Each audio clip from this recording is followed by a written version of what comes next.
hiditra amin'izay ary tsika zay no ela aminay antsoina hoe vavaka anaty fahoriana. Ina amin'izay ary vavaka atao rehefa tratran'ny fahoriana sika eo amin'ny fiainantsika. Zay zany ny zavatra ifampiresahantsika androany satria ny fahoriana samy mety handalo an'io daholo ny olona rehetra. Zay nambarantsika ny olona rehetra tao ambonin'ny tany dia mety hiaran'ny fahoriana avokoa, na izy na izy. Raha ny andininy anankiray Jaona 2:17 Jaona 2:17 dia hoe izany teny izany nefa nilazaiko taminareo mba hanananareo fiadanana amiko, mba hanananareo fiadanana amiko. Ety amin'izao tontolo izao no hitanareo fahoriana. Marina mampiana ny resahany tamin'io fa marina foana zany hoe ety amin'izao, raha mbola ety amin'izao tontolo izao tsika dia tsy maintsy hiarana fahoriana, nefa matokify izay fa naharesy izao tontolo izao. Ankoatr'izay ny Matthieu 5:5-7 ihany koa dia mampiseho an'izay areto ary izy tena ngeza kokoa ny fomba ilazany azy hoe mba ho tonga ny zanaky ny rainareo izay any an-danitra ianareo fa izy mamposaka ny masoandrany amin'ny tsara fanahy sy ny ratsy fanahy ary mampilatsaka ranorana amin'ny marina sy ny tsy marina eo ambony io. Izy dia miteny hoe aza zay tianareo ihany no arabainareo izy fa tiavy daholo ny olona rehetra na ny fahavalonareo azy, dia amin'izay nareo ho tonga zanaky ny rainareo izay any an-danitra satria ny zanaky ny rainareo mitovy amin'ny dadanareo nareo zany satria ny dadanareo dia raha ataontsika hoe zavatra tsara mamposaka masoandro amin'ny tsara fanahy mamposaka masoandro dia samy mahazo daholo na ny tsara fanahy na ny ratsy fanahy. Fa tsy misy mihitsy ny hoe ririnina ny andro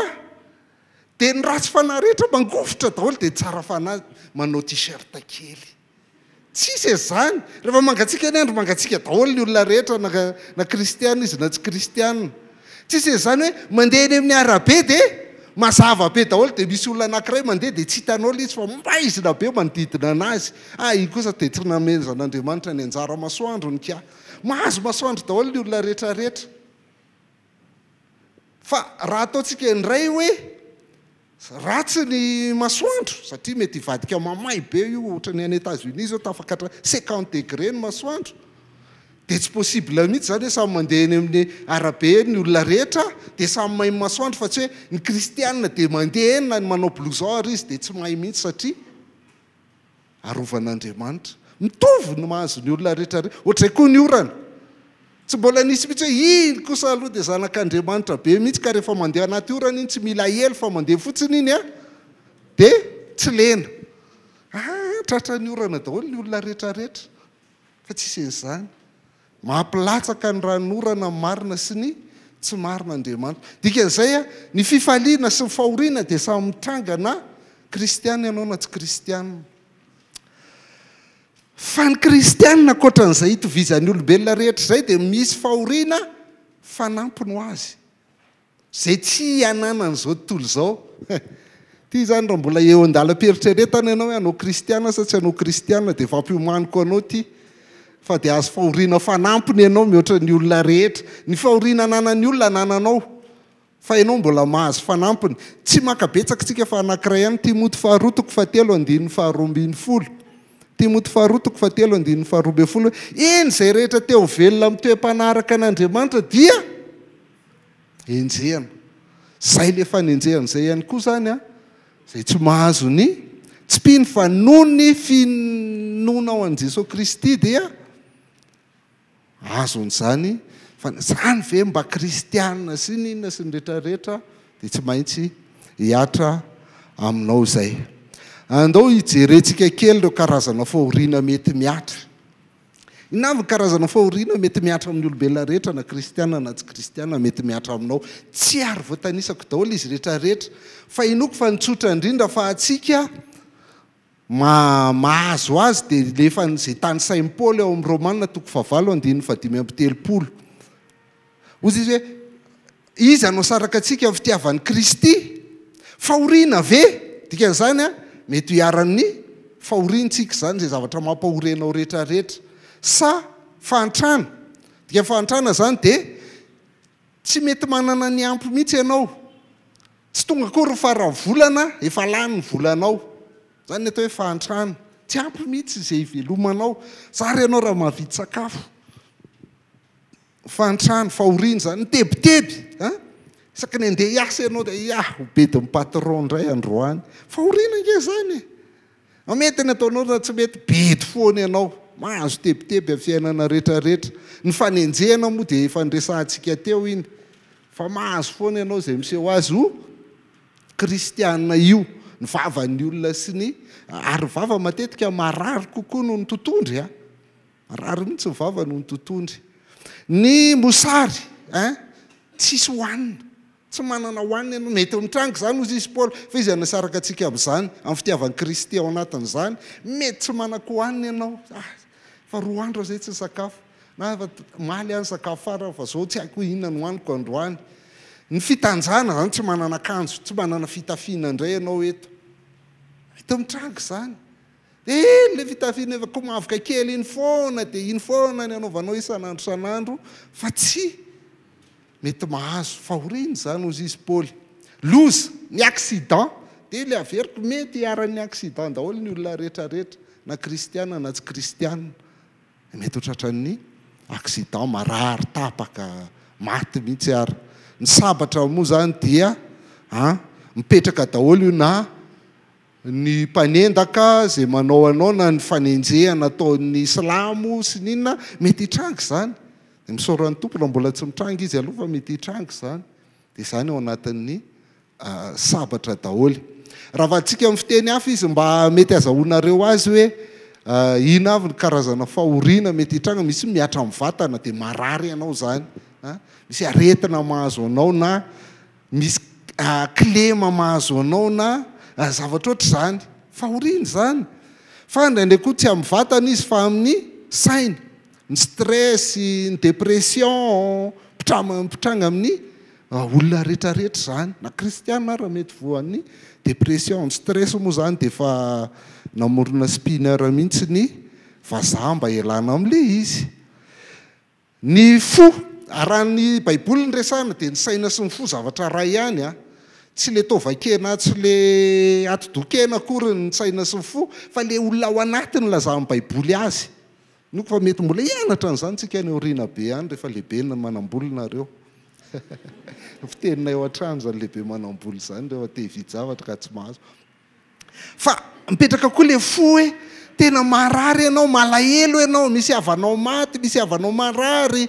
misy havanao any amponja dia marary miatra any amin'ny fonao lay fahoriana na misy koa ny fahoriana nataon'olona taminao misy olona te hamely ianao te hamono anao te hampijaly ianao mihitsy amin'ny fiainana dia izay mahatonga an'le fahoriana avy amin'ny nataon'olona fa misy koa nataon'ny tenanao ihany ity tsy tena resantsika loatra hoe ny adalanao ihany no mangalatra ianao dia rehefa miditra any amponja ianao rehefa aveo dia menimenina hoe tena mijaly be atao ponjato adalanao no nangalatra fa tsy hidirantsika io fa amin'ny manaraka amin'ny 19 dia efa omeko izao 19 juillet ou ny fotoana manaraka dia momba ny culpabilité ny resantsika na ny fanamelohan-tena manahoana rehefa tratran'izany ny kristiana ary ahoana ny kristiana izay tsy azo ny fanamelohan-tena mihitsy fa mieritreritra fa marina foana ny zavatra ataony tsy mety diso mihitsy izy dia misy indray dia totorany enjehan'ny eritreritra ahoana ny fomba elana rehefa enjehan'ny eritreritra ianao zany no ataontsika amin'ny 19 o zany amin'ny fiainana vokatry ny nataon'ny tena fa misy koa ny loza tampoka izay miatra eny ianao mandeha ndalana eny ianao dia misy tomobile tapaka frein avany dia any aminao izy mifatratra grave zany tratran'izany na zay loza isan-karaza mitondra tomobile ianao dia midona le tomobile natapaka frein ohatr'izany dia tratra fa misy koa ny loza voajanahary izay mety hiatra amin'ny olona rehetra avy be ny orana dia miakatra ny rano didiran'ny rano ny tranonao mpahazo anay zany na inakoa rorontany sy ny loza voajanahary isan-karazany dia mety mitranga zay apahana fahoriana mety hitantsika eny ihany izy zany fa mety ray amin'izany ny zavatra mahazo anao raha miverina eto amin'le vatana saina sy fo ohatra dia hoe akoatra ny zavatra rehetrarehetra efa mandroso ny taona tsy mety tsy mipotra ihany le ry firy taona ny vadina tsy isy zanaka zany anisany fahoriana daholo zany mafy daholo zany ina ny vavaka atao rehefa tratrany izany rehetra izany sika amin'ny akabeany ohatran'ity nitondrantsika ny fampianarana fa ohatrohatry reto ny fihetsika ataon'ny olona rehefa tratra ny fahoriana izy ny mariako aloha fantatro fa be piti kokoa raha ohatra psikolojia ny fampianarana nataontsika hoe rehefa ao anaty fahoriana ianao dia inavy ny psikolojia tsara hiatrehanao le fahoriana tiany olona kokoa zany fa ny gasy mahay mamaky baiboly dia tsy mpanao psikolojia fa ny baiboly ny vakitsika dia zay zavatra voaka ao anaty baiboly ny ataontsika dia rehefa nydinihana daholo zany le tenin'Andriamanitra ho resantsika rehefa avy eo dia azoko alahatra ohatryreto le izy dia jedreko amin'ny fiainana koa ohatrohatr'izay tokoa ny zavatra fihetsika mitranga amin'ny olona rehefa ao anaty fahoriana izy voalohany indrindra aloha dia mitaraina ianao na mitomany ianao zay aloha zany dia tsy maintsy mitranga amin'ny olona rehetra tena tsy mitombona mihitsy ary tsy mety mihitsy filazana hoe kristianina ve dia mitomany Jesosy ary nitomaniko zay ianao ve tsy hitomany mitranga zany fa mety tsy mitomany ianao fa na tsy mitomany ary ianao dia mitaraina tena mafy kosa le nahazo anay iny e mitranga amin'ny olona rehetra zany faharoa manontany teny ianao mitranga zany hoe fa maninona ry tompo eo ihany zay fa maninona ry tompo fa avy eo mbola ampiana hoe fa maninona ary ny zany natao natratra zany ny olona rehetra io ohatra ny tsisy tratra za fahoriana zany fa za ihany ny aran'le fahoriana manao zany daholo tsika rehetrarehetra dia resantsika eo izy rehefa avy eo amin'izay ianao matsiaro tena ho irery ohatra ny tsisy comprendre anao zany ny olona ohatra mba miseho mampahery sy mampionona anao le olona fa vao mainka matezitra anao le fampiononan'le olona tsy zany mitranga fa tratran'izany tsika e vao mainka matezitra anao zavatra tenen'le olona nefany rehefa tratran'ire le olona dia mitovitovy amin'iny ihany koa fampaherezana ataonao nefa tsy tianao le izy natao taminao dia hitanao tsisy micomprendre anao zany ny olombelona rehetrarehetra fa irery ianao rery ny aran'io fahoriana io na dia ny fianakaviana ray manontolo ary tratra dia ohatrany hoe ianao rery ny tena miatra n'le izy dia lasa ianao misitaka kely amin'izay rehefa avy eo tsy te hiangona savy ao anatin'izao fahoriana zao dia tonga ny am-piangonana dia tehaka be ho an'le mitehaka no atao any alleloia sy amen ny atao tsy te hiangona tsony tsy te hiaraka amindrianina fa reny manao fety foana nefa za tsy te hanao fety za marary ny aty anatiko dia rehefa avy eo ohatra misy fanantenana kely ohatra ny savy izany tady asa ianao tsy nisy asa mihitsy hatramin'izay ary tsisy olona micomprendre anao dia iny fa voantso amin'ny entretien ianao tena mba voantso amin'ny asa kosa dia latsaka indray avy eo mbola tsy voaray indray saka zany grave rehefa tratra zavatra ohatra zany inona ihany ary ty roviana vao ivaty fahoriana ity fa dia fahoriana foana ny ainako zany efa mba mivavaka ao anatiny zay dia miteraka afaka mangidy ho anao amin'izay le izy aza olona tena kizitina sy enina tsy azo fandraisana mihitsy ianao vokatr'izay fahoriana rehetrarehetra zay tsy mety mivany olana zay zany fihetsika matetika mitranga izahantsika valiana tsy voatery tsirairay reo fa izahantsika valiana reo androany araka ny soratra masina no amalitsika azy fampidirana daholo zany rehetrarehetra zany fa ohatra zao zany hitondrantsika n'le fampianarana amin'izay rehefa avy eo satria teren'le voalazany soratra masina amin'izay tsika momba ny vavaka voalohany aloha za mihiny fa raha ty ny atao an-taima hoe iza le Andriamanitra ivavahanao tsisy olona ho avy tsony efa fantatry ny olona daholo zany ary teoria be zany tsisy ilaina an'izany zavatra efa hainareo no resahako eto fa apatsiahovoko anareo izy satria ny fakamotsika hijery an'io Andriamanitra io hoe izy io Andriamanitra ivavahantsika io no mahatonga antsika manaonao foana matetika dia averiko aminareo aza mieritreritra ianareo fa hiteny aminareo hoe ny atao hoe vavaka ao anaty fahoriana dia mandeha anao ambadiky ny altara dia mila mandohalika mihitsy ianao dia mila kambana ohatr'izao ny tananao dia ireto avy le vavaka mila miantso aloha ianao hoe Andriamanitra rainay eo, dia avy eo manao fisaorana, dia avy eo ianao manao fonana, dia reto avy le fangatahana ataonao. Tsisy an'izany ho atao eto. Aza mieritreritra an'izany fa tsy izany no resantsika eto. Satria hijerintsika aloha izy aloha le Andriamanitra, dia ny principe biblika ny raisintsika fa tsy ny kolotsain'ny olona sasatsasany tao anaty baiboly. Nisy olona nanao izany tao anaty baiboly fa tsy izany ilay tsy izany no fampiresantsika sy mila ianarana. Tsy fomba izany ny ianarana eto amin'ny gasy MMB. Aorian'izay tsika dia hijery amin'izay, amaly amin'izay ireo fihetsika ao anaty fahoriana. Raha ireny le fihetsika resantsika teo ahoana ny fomba amaliany ny baiboly en'ireny fihetsika tsirairay ireny, anampiana antsika ao anatin'ny fahoriana ao anatin'ireny fihetsika tsirairay ireny. Ary fahatelo izay tsika vohitra amin'le vavaka ao anaty fahoriana tsy dia lavalava.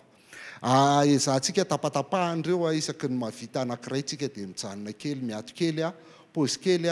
mamira kely na mandeha mivoaka kely, miresadresaka kely, dia toizintsika indray izy mba tsy hamonamonaina anareo loatra.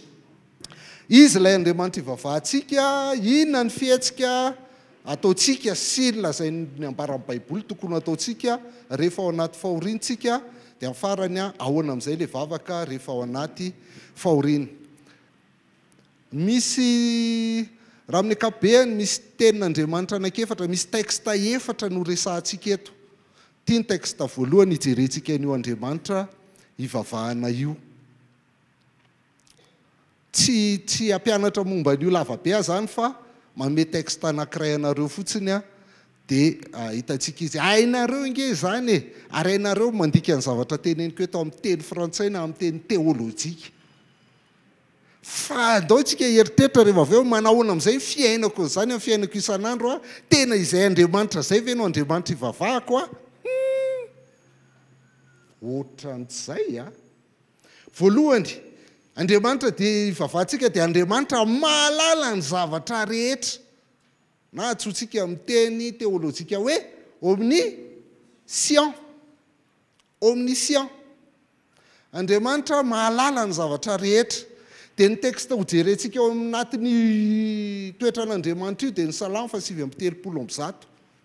Andriamanitra mahalala ny zavatra rehetra. Ny andiny voalohany ka hatramin'ny fahaenina amin'ny Salamo 8:30 no miresaka amin'izay hoe Jehova efa nandinika ahy ianao ka mahalala. Izany io Andriamanitra io. Efa nandinika anao izy dia fantany ianao. Ianao mahalala na mipetraka na mitsangana. Fa tsy rehefa mandohalika ihany. Zay sady mahafantatra ny hevitra eny lavitra eny, fa tsy rehefa mivavaka ihany. Asa ravintsika zay ndraindraitsika mieritreritra hoe tsy fantatra Andriamanitra io satria tsy nivavaka tamin'ilay izy fantany ny hevitrao eny lavitra eny. Voadinika aho na mandeha na matory, fantatrao tsara ny alehako rehetra. Fantatra Andriamanitra daholo. Indry tompo tsy mbola eo amin'ny lelako akory ny teny dia efa fantatrao izy rehetra. Tanareo zany. Zany inkeo Andriamanitsika io kinona zany antony ivavahana. Toy izy fa mbola tsy tapitra ny fotoana. Manodidina ao arinako sy eo alohako ianao ary apetraka ao amiko ny tananao. Fahalalana magaga loatra zany. Eny avo loatra ka tsy takatro. Zay le Andriamanitra. Fahalalana magaga loatra zany. Hoe hitanao daholo ka hifantatrao daholo ny eritreritro rehetra io na miteny. Mbola tsy miteny dia fantatrao. Mbola tsy mihetsika dia fantatrao. Matory fantatrao, manofy fantatrao. Mandeha fantatrao, mipetraka fantatrao. Zany inge io Andriamanitra ivavahantsika io mahalala ny zavatra rehetra. Faharoa, 17 ka hatramin'ny 12 Salamo 8:30 dia Andriamanitra manerana. Omniprésent. Andriamanitsika omniprésent. Aiza ny alako amin'ny fanahy ianao. Eto zany tena tady hitsokan'Andriamanitra le mpanao salamo aiza ny andosirako tsy eo anatrehanao. Na dia miakatra any an-danitra za dia any ianao. Bien sûr anony izy. Anony izy. Na manao fiaina tsy hitao fandriako aza dia any ianao. niezaka ny afina mihitsy ty mpanao salamo ty mbola hitan'Andriamanitra ihany mahany foan'Andriamanitra na dia maka ny elatry maraina mba onona any aparany ranomasina za dia mbola entiny tananao ihany na dia izany aza ary azony ny tananao akavanana ary na dia hoy aza aoka ny maizina narinary aoka mazava manodidina ho tonga alina tsy afa ny maizina aza tsy mahamaizina aminao fa ny alina dia inona mahazava toy ny andro any eo anatrehanao ka sala ny mazava sy ny maizina tapakato zay sala ny mazava sy ny maizina aminao dia mitsitrika eo anaty maizina dia hoe tsy hitan'Andriamanitra hitany foana fa itsika le mieritreritra re azy zany rehefa any am-piangonana ihany avo mivavaka ary rehefa tsy mamaly vavaka Andriamanitra dia za tsy angona tsony rehefa tsy alo ifampitady any tsy mahita natsony ianao azafady fa hitany foana ianao na hoe rehefa ambadiky ny altara dia zay vo heniny kokoa hitany kokoa nano mandositra na any anaty fasana ary ianao misitrika mbola hitany ihany ianao zay nge le Andriamanitra ivavahantsika asa razonareo zany mahatonga ny gasy bembe tsy mampianatra fomba raha fantatrao izy ale Andriamanitra ivavahanao fatelo Andriamanitra mahifa ny zavatra rehetra salama sivy amby telopolo amby zato ela 970 ka hatramin'ny 990 Andriamanitra mahefa ny zavatra rehetra omnipotent tsisy zavatra tsy hain'io Andriamanitra io hain'Andriamanitra daholo zavatra rehetra fa afa-tsy ny mamany olako ihany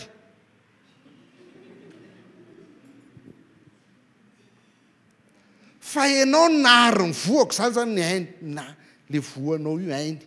na mola vola atao akibondreniko ianao miteranao fa mahatahotra sy mahatalanjona ny fomba nanaovanao mahagaga ny asanao ary fantatra ny fanahiko maromaro zany jereo le fomba nanaovany ny selula lalandra ny oanao sy rehetrarehetra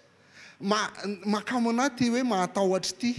merveilleux monko ny dikan'io ny tena izy dia dika gasy hoe mahatahotra ohatrany horera be zany le izy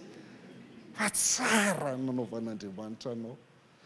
za tsy babogosy ohatrany any azafady tompo fa tsara nanaovany anao mahagaga ny asanao fantatra fanahiko maromaro zany tsy miafina taminao momba ny tenako fony tao amin'ny miafina ka ny foronao isy endrika ty ambonin'ny tany tany ambanin'ny tany efa nahita amin'ny masonao na dia fony tsy mbola ary fady aza voasoratra ao bokinao avokoa ny andro voately rehetra fony mbola tsy nisy na dia ray akory aza tonga dia mahafantatra Andriamanitra dotra zavatra rehetra mbola tsy nisy akory efa voasoratra efa voasoratra inona tsony moa zany ny vavahana sy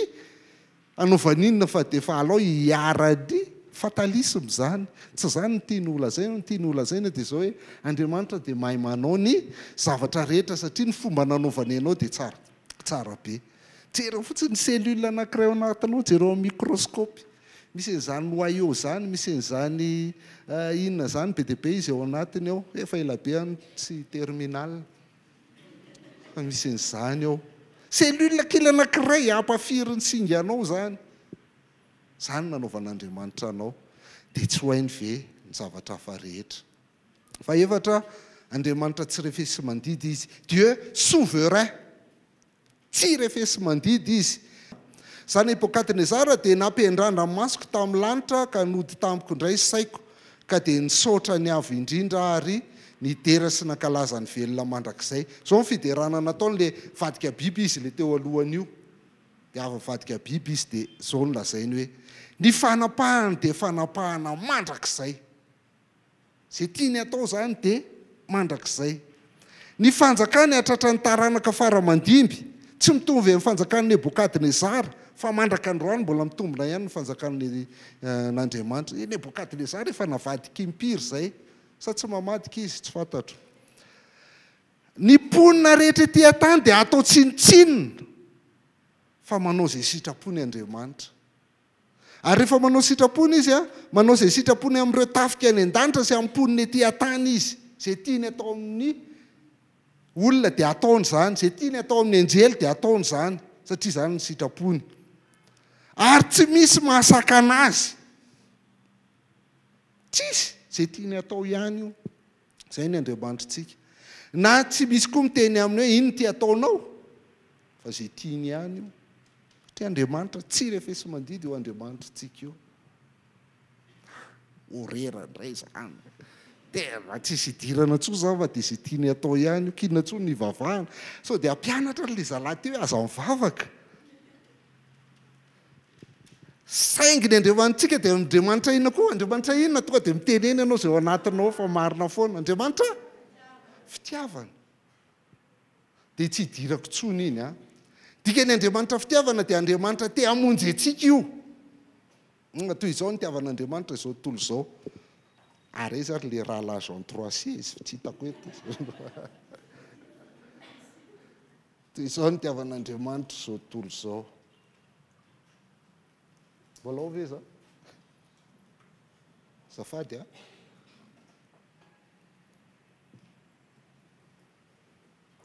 tsakatsika verset tsony fahitsika fa Andriamanitra koa Andriamanitra marina tiako nefa mila azotsika fa rehefa miteny hoe tsy refefy tsy rariny kosa rangava maninona ny ataony izao a zany zany mitranga ao anatsika foana tsy rariny mihitsy zany ataon'Andriamanitra zany fa io Andriamanitra io Andriamanitra marina verset iray ihany nomeko anareo Deutéronomie 2:3 Deutéronomie 2:3 hoe izy ny vatolampy tanteraka ny asany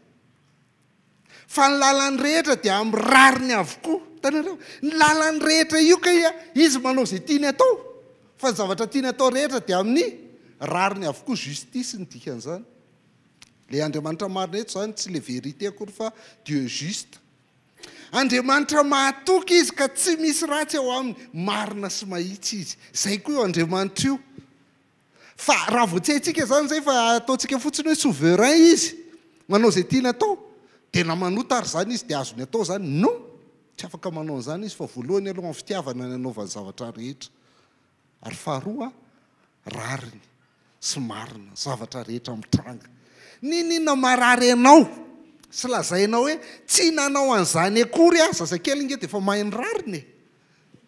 zazakely tsy haiko zanakary io fa ny zanakay dia say tsy naninona nazy akory dia efa nataony izao tsy rary zany ny tokony izy a tokony za aloha manao tsy mety aminy a zay izy vao manao tsy mety amiko dia amin'Andriamanitra koa tsika manao zany zay tsy naninona n'Andriamanitra akory dia ataony izao fa me fotsiny ingenao rehefa miresaka an'izany ny zanakao e dia ohatrany ahoana fomezan'Andriamanitra rehefa mieritreritra an'izany ianao zay le izy fa rariny tsy misy ratsy ao aminy a fa marina sy mahitsy izy fa fito farany a le Andriamanitra ivavahantsika dia Andriamanitra nahary antsika araka ny endriny tia mamitina le voalaza rehetra teo Andriamanitra nahary antsika araka ny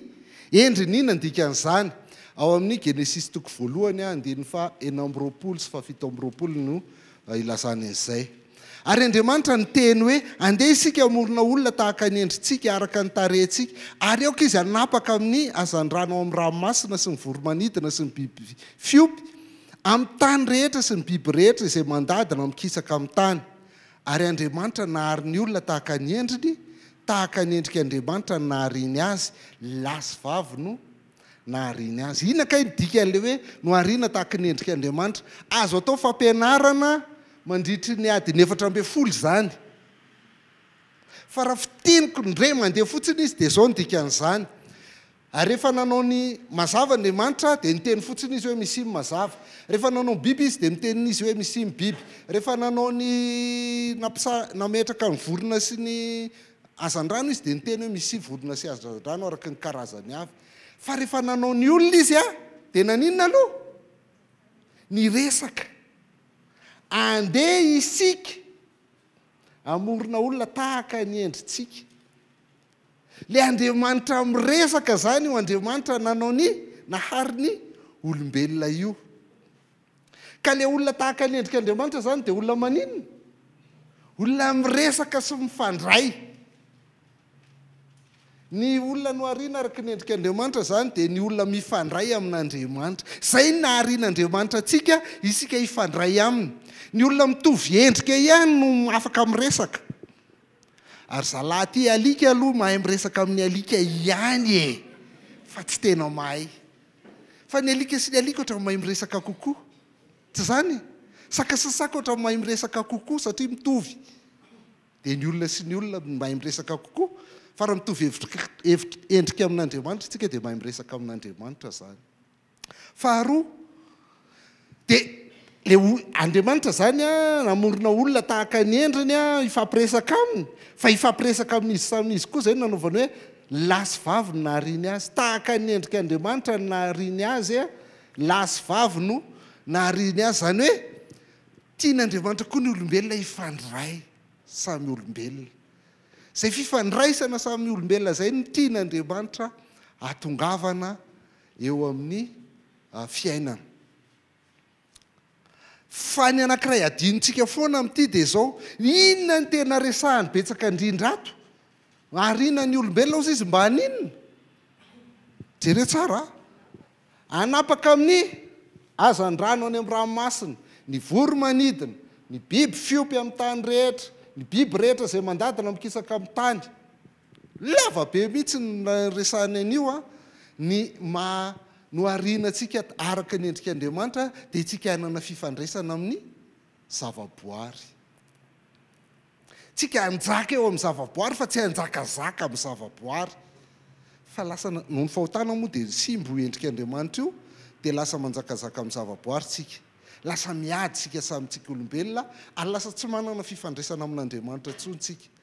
Dia tsy maintsy mamorona an'izao fomba rehetra izao mba hifandraisana amin'Andriamanitra fa raha ny ifandray amin'ny fotsiny manokana dia tsy vitantsika intsony zany. Zay io Andriamanitra io. Andriamanitra te hifandray aminao. Na dia Andriamanitra mahalala ny zavatra rehetra ary izy. Na dia Andriamanitra mahefa ny zavatra rehetra ary izy. Na Andriamanitra manerana an'izao rehetra rehetra izao ary izy. Na Andriamanitra tsy refesy mandidy ary izy. Na Andriamanitra fitiavana ary izy. Na Andriamanitra marina ary izy. Dia Andriamanitra te hifandray amintsika satria nahary antsika tahaka ny endriny izy. Mila verenantsika kely zay mba ahafahantsika mahazo ny atao hoe endrika Andriamanitra. Idirantsika kely ty hitra amin'ny tapafaharosahantsika. Ny fiantsika ao anaty fahoriana dirantsika ny anankiray amin'io dia vitsy zay dia anao hira iray isika dia afaka mivoaka amin'ny pipihetsy androany tsisy rano fa ny mpitondra rano dia tsy teo fa misy raharana nalany tompo azy dia tsy ampizaraina ny ranoko fa mialatsinina dia tianareo be aza fa etsy misy ozy isika hoe inona fiatsika rehefa ao anaty fahoriana ianao mitaraina ianao na mitomany ianao taraina tena mpitranga amin'ny olombelona rehetra ny rehefa misy fahoriana dia tsy ny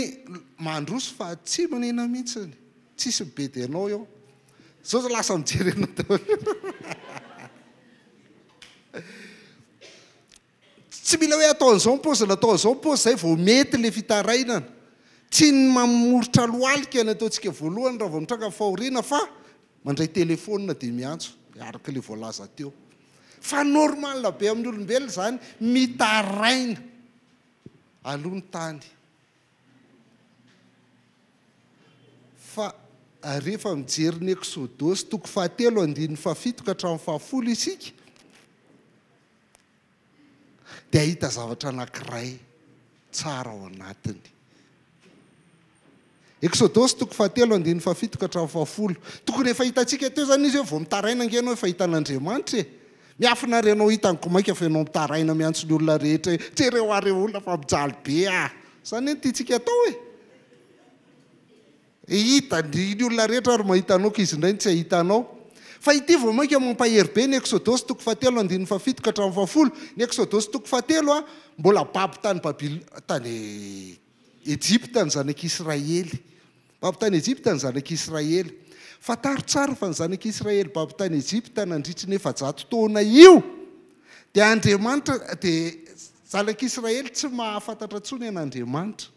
ary zanak'Israely tsy mivavaka raha mivavaka izy dia ny Andriamanitra ny Ezipsiana ny vavahany zay nge ny antony le loza folo mba hahafahana maneho amin'ny zanak'Israely ihany koa hoe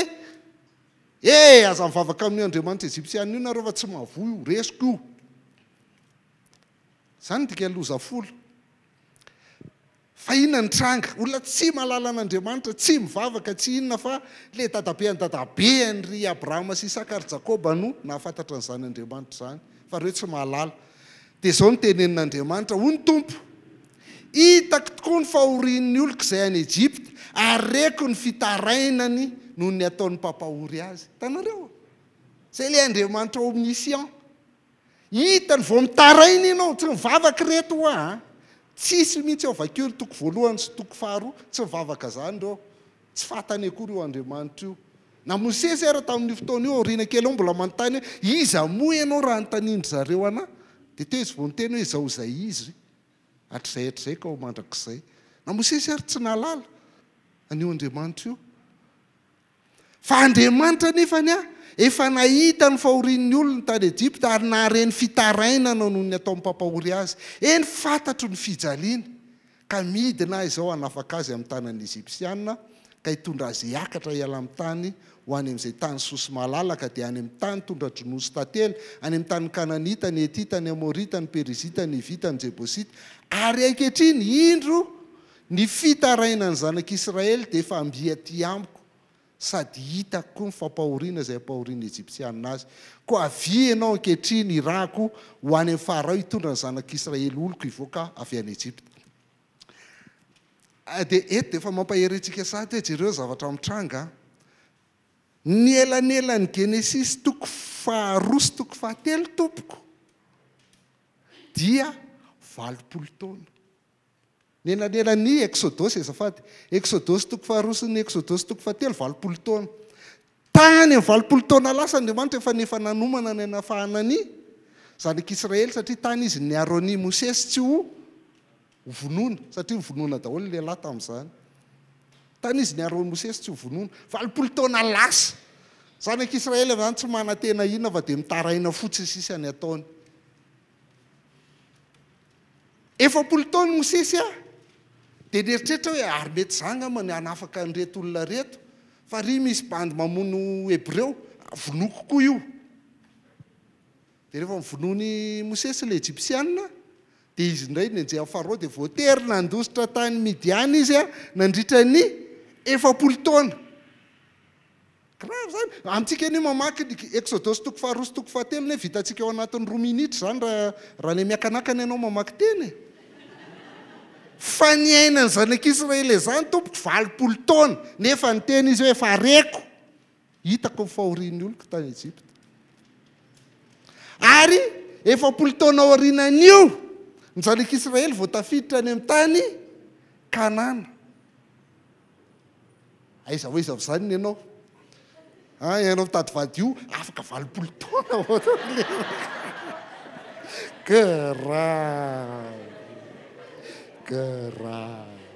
no fa afahanao mahita hoe mbola tsara noho izany le anay mbola tsara noho izany le ay zany ange io inona zany ny resantsika vokatr'izay hitan'andriamanitra ny fitarainanao hitan'andriamanitra io na dia tsy mivavaka azy ianao fa zao le andriamanitra nahary antsika mahefa ny zavatra rehetra dia andriamanitra manina kosa izy tsika le fafito teo nahary antsika hitovy endrika aminy ny zavatra tian'andriamanitra dia isika hiresaka aminy ary eto le paradoxe amin'andriamanitra eto sy tsika sy andriamanitra tsika tsy mifankahazo mihitsy tsika sy andriamanitra io tsy mifankahazo mihitsy tsika ny indray mandeha ary aoka ho azonareo zany any amin'ny farany meko anareo valin'izay fa andriamanitra manisy olana eo amin'ny fiainanao mba hiresahanao aminy fa ianao mivavaka amin'andriamanitra mba hivahan'le olana azonao zany ny tsy mifankazahoantsika sy andriamanitra io ianao ozy izy raha vao milamina fiainan'ireto olo reto tsisy rarahindreo anay rehefa lahady any any rarahiny ary tsy zany rarahiny fa mpiara-miangona aminy fa asiana problema kely fiainany dia amin'izay izy manantona anay miresaka amiko mivavaka amiko fa ilenany tiako izy le miresaka amiko foana donc asiako problema foana zany fiainany resahany ny anao ndray dia zao fiainanao hoe non za ny fiainako dia tiako milamina foana dia hivavaka foana za mba hilamina foana ny fiainako nefa arakaraka vavahako vo mainka misy problema ihany ny fiainako tsy zany dia tsy hivavaka indray aho zany dia io de le rehefa fampiresantsika tsy fakazo sika Andriamanitra tonga dia mamaly mafy tonga dia mamaly mafy amin'izay ao an-tsainao ianao inona ny atao hoe vavaka isa roa telo tanareo fa tena tsy azoko mihitsy hoe maninona no mitovy foana ny valiteny nefa tsy zany daholo vavakantsika ny atao hoe vavaka amintsika dia mangataka sy manery an'Andriamanitra tsy zany mba hanova zavatra fa tsy miresaka amin'Andriamanitra zany fa mangataka saka mahita ny entsoa na tsy mahita ny entsoa aiza ry entsoa angatahako an'le anay kely vao tady resaka amiko izy dia lasa mandeha vao mahita anazy indray mba meo kely any lasa indray avy eo ohatra zany io vavaka ataontsika miresaka amin'Andriamanitra io mihaino azy zara fa mihaino azy ny miresaka aminy zara fa miresaka aminy fa angataka ihany na fa raha vao avy anontaniana hoe inona ny atao hoe vavaka dia io valiny mahagagy ty ordinateur ty fa mahay an'le any-tsainareo a tsy mivavaka zany tsika mangataka tsika fa tsy mivavaka fa ny andrasan'Andriamanitra amintsika dia itsika miresaka aminy tsika hivavaka dia zay ny anasiny problème dia zay ny antony nahariny atsika hitovy endrika aminy nitsiketsika be ve za zafady rahalahy ny antony nahariny atsika faharoa tiako mitrango ty ty manahirana be an'ny kristianina ty fa manao an'izao daholo ny olona rehetra miteny ratsy enlenanao ratsy atsika na manozona ny manozona atsika farafaratsy tsy mividy ny telefoniny zany tena fa nandray mihitsy zany fa marary ianao tsy mivavaka ianao manao an'io tsisy sakory ary hivavaka hoe Andriamanitra ataovy mihina fatiny le rangahy iny fa ratsy be ny nataony anay tsisy sa mivavaka an'izany ny kristianina sa misy tsisy fa ny olona rehetra dia manao hoe iny kosa aloha mbola hitany farany iny atsangano ny tananao raha tsy mbola nanao an'izany mihitsy ianao rehefa nisy nanao tsy mety taminao nanao an'izany daholo tsika rehetrarehetra fa zao enin'Andriamanitra zany na tsy vavaka azy tsy zay ilay resantsika teo enin'Andriamanitra zany dia ahoana gravy le ty mifandray amin'Andriamanitra ty ry zareo enin'Andriamanitra zany na tsy vavaka ary nataonao saingy micomprendre atsika amin'izany izy itsika mimentena atsika fa tsy haiko ahoana ny fomehan'Andriamanitra any an-danitra any isaka mahita atsika reto olona reto mampime arabaky teny le fiteny gasy mihitsy mampime tsika fa micomprendre atsika foana izy zany manko fiteny fa Stefanao ve zany zany ve dia hita atao anaty baiboly nga ny tenenin'Andriamanitra tsy hoe tsy avo fahavalinao fa na izy ianao na izy amin'ny voalohany aloha halanao iny na manao mampahery anao zao raha tsy resahanao tsony satria tsy mifanaraka amin'le eritreretinao ny zavatra mpaherezilenao tsy mitrango zany za vao tratran'izany voaingana mba ny eritreretiko hoe fa mba zoko be koa ty ataoko hoe rahalahy manao problème izy dia mba tonga dia nitsiko fa tsy niresaka tamiko tsony izy fa efa miverina miresaka indray zay zao fa ny tompo tsy zany ka nefa hitana salamo maneo an'izany ao anaty baiboly ao ko hitantsika kely zava misy an'izany ao anaty baiboly salamo manao an'izany zay ho jerentsika dia tsy misy mihitsy ao anaty baiboly manameloka an'ireny tsisy satria ny atao hoe salamo dia ny ao anatin'le olona no avoakany tsy sahatsika avoaka amin'Andriamanitra dia eritreretintsika hoe tsy hitany tsy mivavaka zao Andriamanitra za mifampiaino eny kely tsika fa mahasositra le rangahy iny amin'ny zavatra nataony anahy hita foana ianao na miteny izany ary hita foana ianao na miteny izany ary fa zao tsy manameloka izy na dia marina raha hoe mivavao an'izay manozona anareo tiavo fahavalonareo fa rehefa elaela zany zay vao ataonao fa elaela zany na izary elaela zay vao atao ty ohatra anankiray hitantsika zany salamo manozy be dia be izy fa lany ny fotoana raha hijanona amin'izany tsika dia metsika ty inona nataony olona nyty mpanao salamo ty ny fitiavako izy valiany fandrafiana za kosa mivavaka novaliany ratsy ny soa nataoko ary novaliany fahakalana ny fitiavako zay zany nahazo an'ity mpanao salamo ty mba nty an'le olona anankiray izy dia nefa fahakalana fandrafiana ratsy navalin'le olona azy ay zany ny ataonao tiako ariny ianao ary ny anazy tonga dia hoetileo amin'Andriamanitra mihitsy satria fatafa Andriamanitra mahita azy foana any endreo olona ratsy fanahy fe azy izy samy vavaka oatra zany ianao aoka isy mpiapanga hitsangana eo kavanany raha ho tsarainy izy dia aoka ho meloka ary eo ka fivavahana ho tonga fahotana grave zany hatrany amin'ny andiny faharoapolo io fa tsy toizako moa fa anina fa mety mba hanampy anareo ihany rehefa ela be tsy manam-potoana tsy manao nininareo dia mba manomamaky an'le izy amin'izay aoka ho vitsy ny androny grave zany aoka ho vitsy mahatesa fainganany le zalahy io vavaka zany tsisy mihitsy ao anatin'io tompoko manameloka ny zavatra nyteneniny aoka ho lasan'olona olo-kafa ny anjara rarahany aoka kambotiny zanany fa tsy nanameloka azy Andriamanitra vavaka nefa io ary aoka ny mpitondra-tena ho mpitondra-tena ny vadiny misy anankiray koa ty salamo fasivy amby telopolo amby zato teo andininy fasivy amby folo ka hatramin'ny faharoa amby roapolo ina koa ny antony anankiray mahatonga an'ilay mpanao salamo miteny an'io ary ingany mihitsy eny eny ratsy fanahy Andriamanitra ary inganao mihitsy eny eny ratsy fanahy Andriamanitra mialamiko ianareo mpandatsatra manonona anao eto mamitaka izy ary ny fahavalonao dia manonona anao foana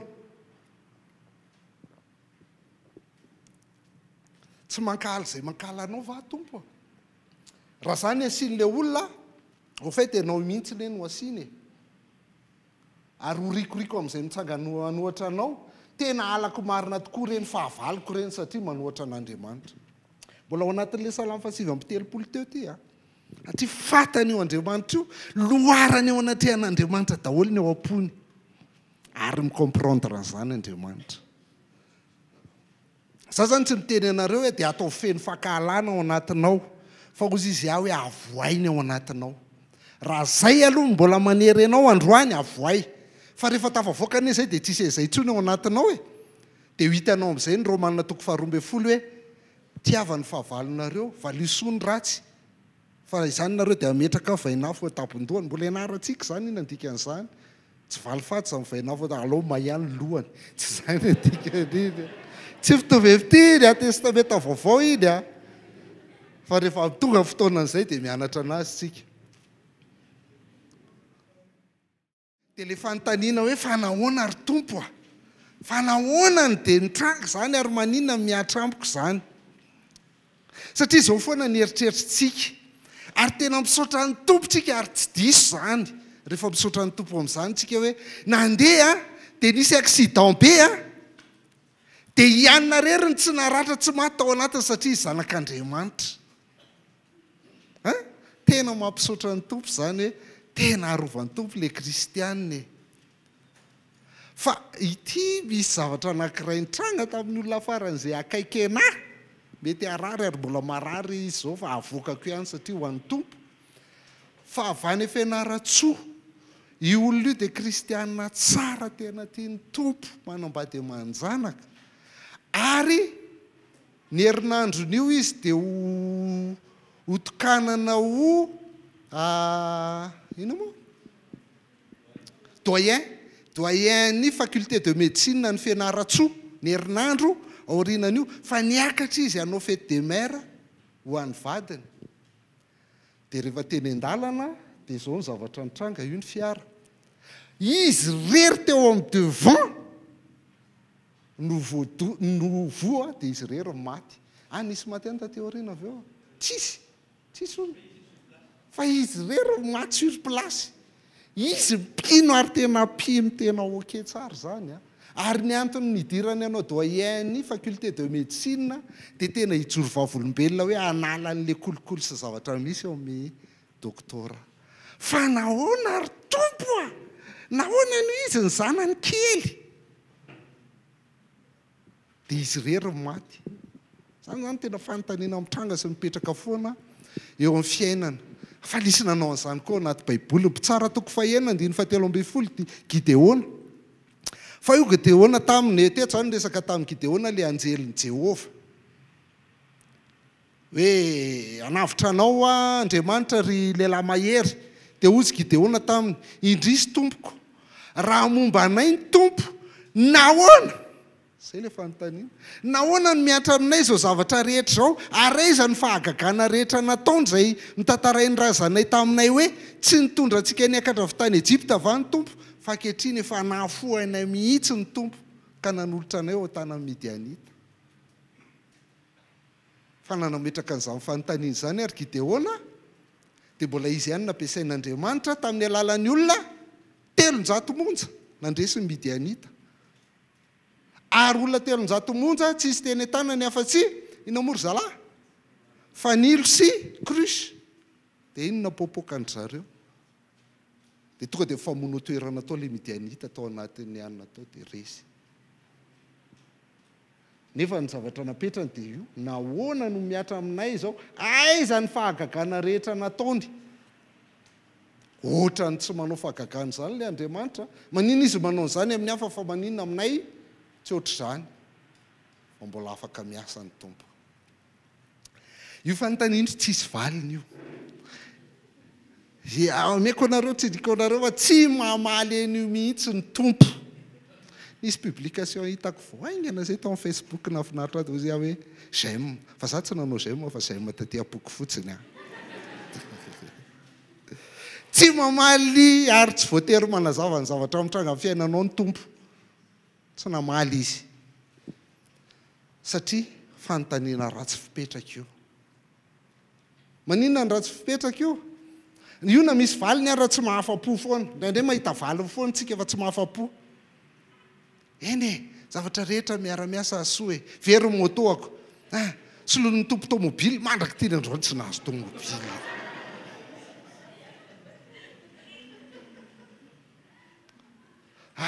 ilona tsy manambady ianao mety zao ngamany anton'izany miezaka mitady valiny amin'izany foana fa maninona dia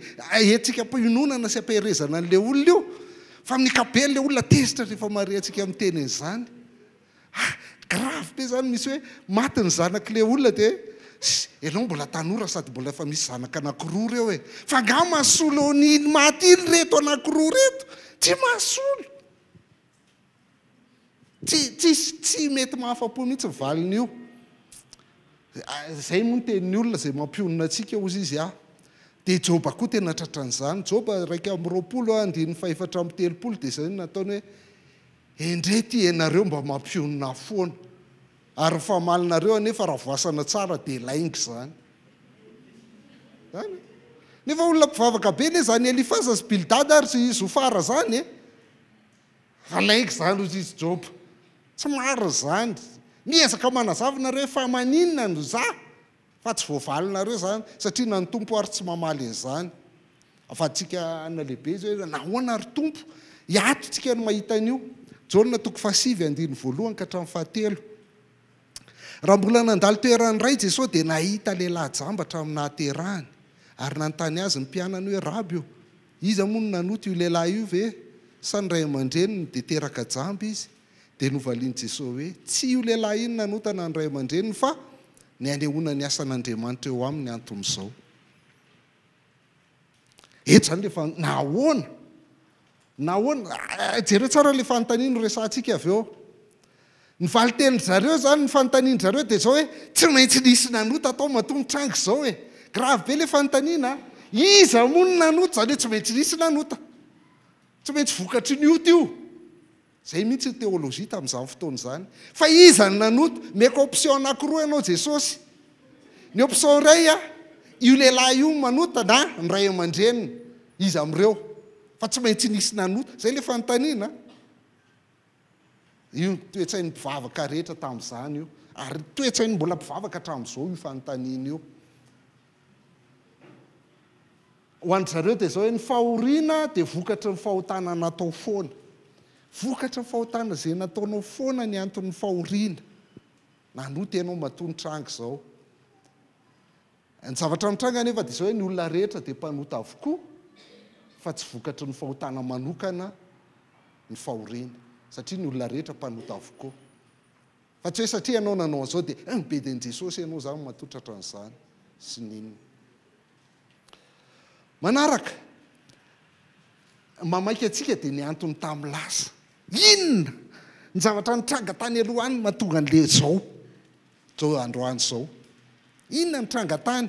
inona mahatonga antsika mametraka an'izay fanontaniana izay satria tsika mitady coupable mitady tompony andraikitra ho ampangaintsika rehefa tsy mahita ianao raha mahita moanao dia aisy na tsy nanao ary nizara ary misy an'iny enao mihitsy ny natonga an'io fa rehefa tsy mahita ianao dia Andriamanitra zany ko inao tsy maintsy mifatratrany ihany le izy fa mitady tompony andraikitra ampangaintsika fa mamaholan'inona nefa mahita coupable ngara ohatra ka migadra le olona namon'ny zanakao sanatria dia iverina ny zanakao tsy miverina maty foana ny zanakao inona mitranga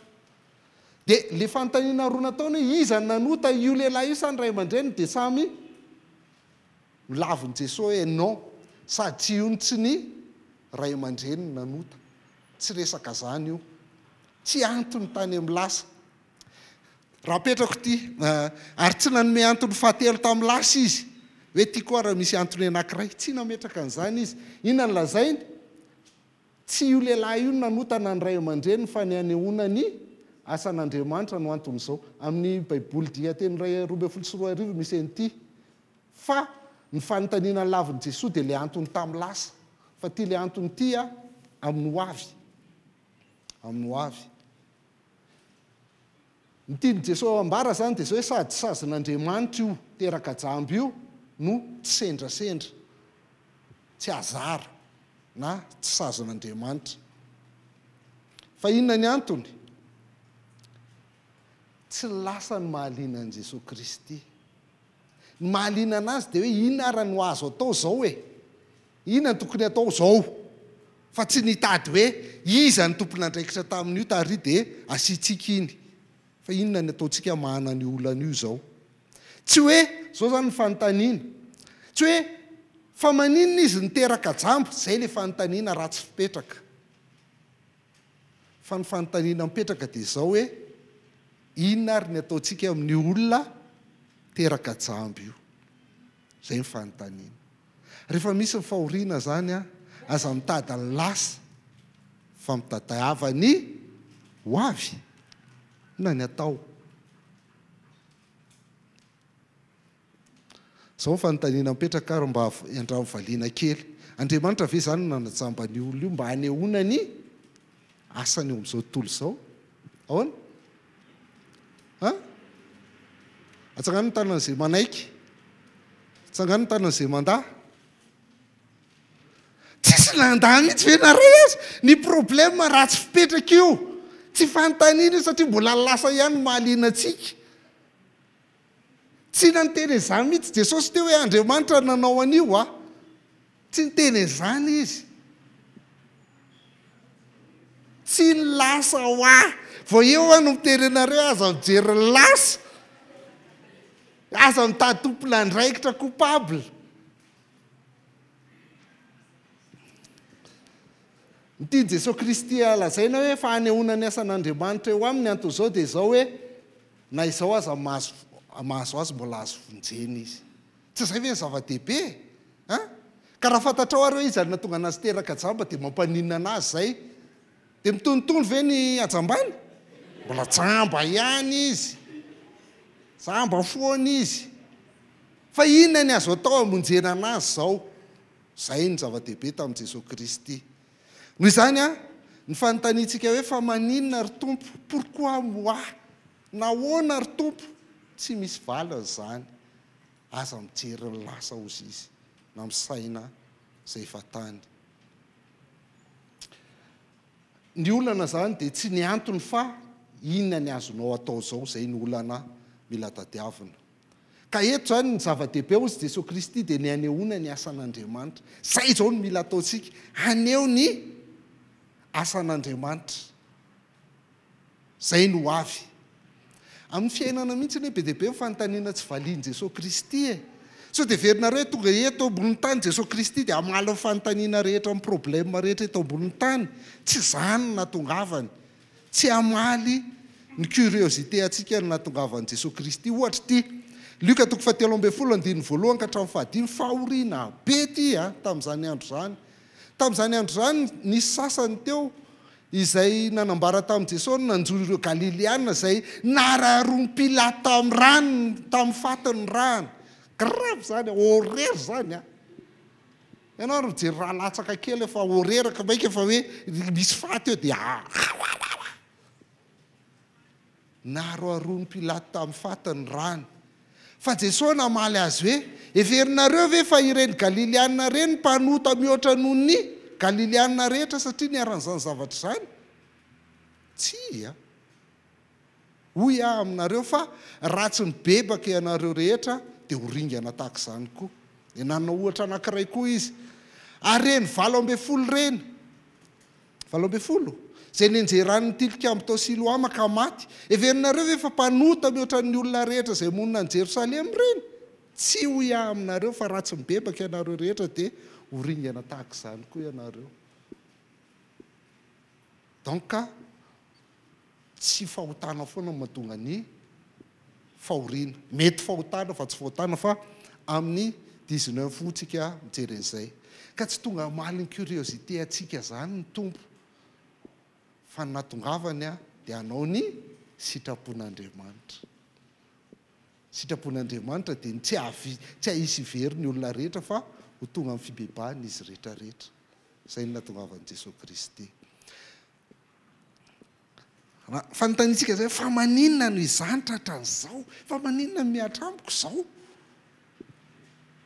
dia tsy mitondra izy zay fanontaniana izay manidy antsika ao anaty fitseratena fotsiny izay dia mieritreritra venao fa rehefa mitseratena mampalahelo zany tsy mety manambady mihitsy dia ahita vady ianao manao zany vao mainka ary zalahy tsy manantona anao ka ianao ary mitsetratena malahelo tsy manakohanina dia voky ve ianao rehefa manao zany tsy voky ianao kanefa tiantsika mihitsy le mitsetratena dia amin'izay ny olona mieritreretsika hoe hanao zavatra ao atsika fa tsy zany tsy victime zany ianao aoka fantatrao fa tsy victime ianao satria le Andriamanitra zay mahefa ny zavatra rehetra teo izy dia Andriamanitra fitiavana ary Andriamanitra marina ary Andriamanitra te hifandray amintsika foana tsy victime ianao fa olona hiatefan'ny fijerin'Andriamanitra rehefa mamaky le Jaona 5:7 tsika dia hoe nijery nahita n'ity lehilahy ity Jesosy Kristy rehefa io le nahita io amin'ny teny grika dia hoe tena nibanjina ary nahita ny zavatra rehetra momba azy Jesosy Kristy ary ianao koa dia olona hiatefan'ny fijerin'Andriamanitra io ianao matoy hiaran'izao zavatra zao antefany io ianao fa mila azonao tsy ianao ny ivon'izao tontolo izao ka rehefa misy olana ianao dia ravana izao tontolo izao ty ireo olona mba mitandrema kely nareo fa mba tsy mitserana fa ravy ty tsy ianao zany ny ivon'izao tontolo izao na maty any areo ianao tsy mirava zao zao tontolo izao za miteny an'izany dia aoka zany ty fitseratena ity fa tsy mitondra makaiza fa vao maika mampitombo fahorianao zany ny teneniko teo izany mahazo mamanay dia lasa voan'ny marary miakatra tension foana izy satria miandritserana dia gaga izy rehefa mahita anay falifaly fa tsy raharahinareo mihitsy ve mahazo an'zandrinareo izy tsika mandeha makamy matetika isika ny tena miresaka amin'ny matetika farafaly a tsy ny fahavoazany mafaly hafa manana fifaliana atao anato koa lay vokatry ny fanahy zany ary matoa misy fifaliana atao anato dia fantatro fa io Andriamanitra io tsy mitady zavatra ratsy ho anahy zay le izy fa tsy hoe rehefa manao mampalahelo be foana ianao dia valy olana raharanitra lahy inona ny ananao a dia eto zany le tanjona tsy mijery an'le lasa hoe inona ny anton'izao fa mijery ny ho avy ka rehefa mijery ny ho avy tsika manomboka miandrandra izay ho ataon'ny tompo inona amin'izay zavatra ataon'ny tompo anao ary zay ny ho avy verenantsika le ay ohatra anankiray Genesis 5:20 grave ny olana anazy ny Josefa raha moa zany saika ho fidiko daholo ho zaraina fa tsy ampy ny fotoana dia tonga dia ny farany ny anomboantsika azy ny Josefa Genesis 5:20 hoe ianareo ny saina nisy ratsy fa Andriamanitra kosa ny sain'izany ho soa tany ny tena fisainana amin'ilay zany Andriamanitra ny jerezany ho soa nareo ny mieritreritra anisy ratsy ahy ka Andriamanitra zany ozy izy tsika averiko foana io tsy mamaly ny fanontaniana hoe nahoana fa raha ohatra ianao ka mitady an'Andriamanitra dia manome antoka anao izy raha mitady an'izay assurance zay amin'Andriamanitra ianao dia manome assurance anao izy rehefa mijery ny ho avy tsika dia mbola velona ianao zay matoa mijery ny ho avy mbola mihetsika ianao zay mbola hitombo ianao zany ny dikan'izany rehefa mijery ny ho avy fa tsy tapitra eo ny fiainanao fa rehefa mitsetra tena ianao dia taperinao eo ny fiainanao dia mamono ny tena ohatran'ny linka iza ny piran'ny linka iny tsy fantatro tsony fa avelao any le ry rehefa mamono tena any fa rehefa mijery ny ho avy ianao dia misy ho avy miandrandra ho avy mbola misy ho avy eo ny fiainanao fa mahafinaritra nyty Andriamanitra ity dia izao ny ho avy tadidinareo ny olona rehetra ozy izy rehefa manao divay eo amin'ny fampakaram-bady a dia ny divay tsara aloha ny alefany dia rehefa mamy ny olona dia alefa ny divay ratsy fa ny an'Andriamanitra any amin'ny farany foana ny tsara ny apetrany Exodus 5:12 misy tantarany zanak'Israely nitondra ny zanak'Israely ny findra avy teo amoron'ny ranomasina meny Mosesy dia nitarika azy ho any amin'ny tany efitra sora ary nandeha atelona tany amin'ny efitra ireo nefa tsy nahita rano dia tonga tao maro izy ireo nefa tsy nahasotro ny rano tao mara satria nangidy ny rano tao dia izany nanaovan'ny anarany hoe mara zany le fahoriana tranga amin'ny fiainanao a na ny rano sotroinao raha mangidy andrasy aloha andramako tena mangidina mama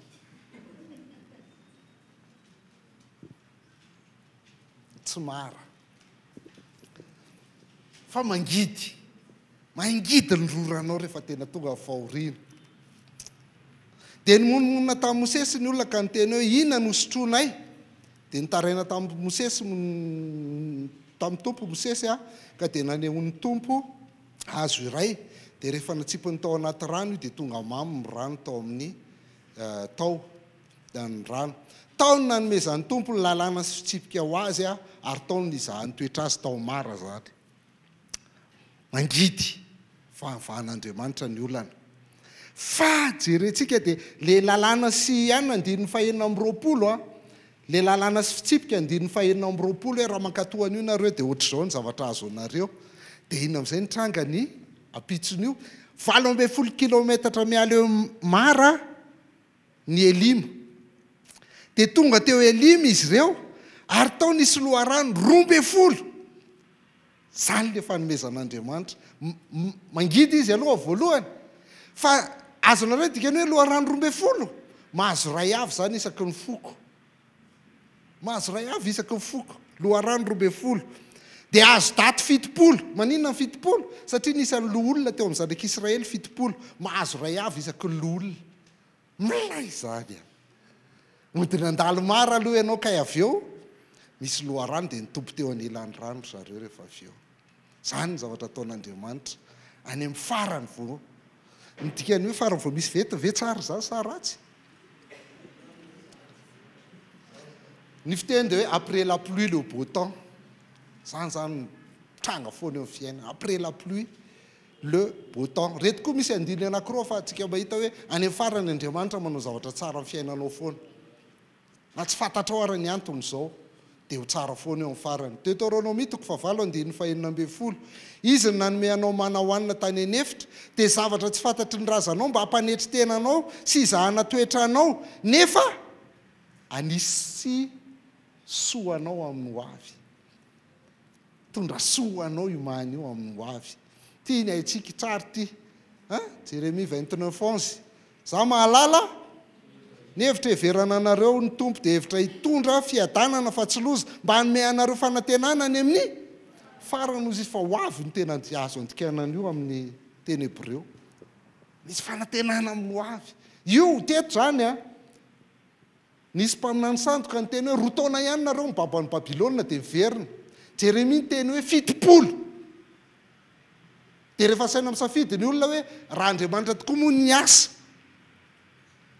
Iza ny tsara le 2 taona sa le 70? Tsy le 2.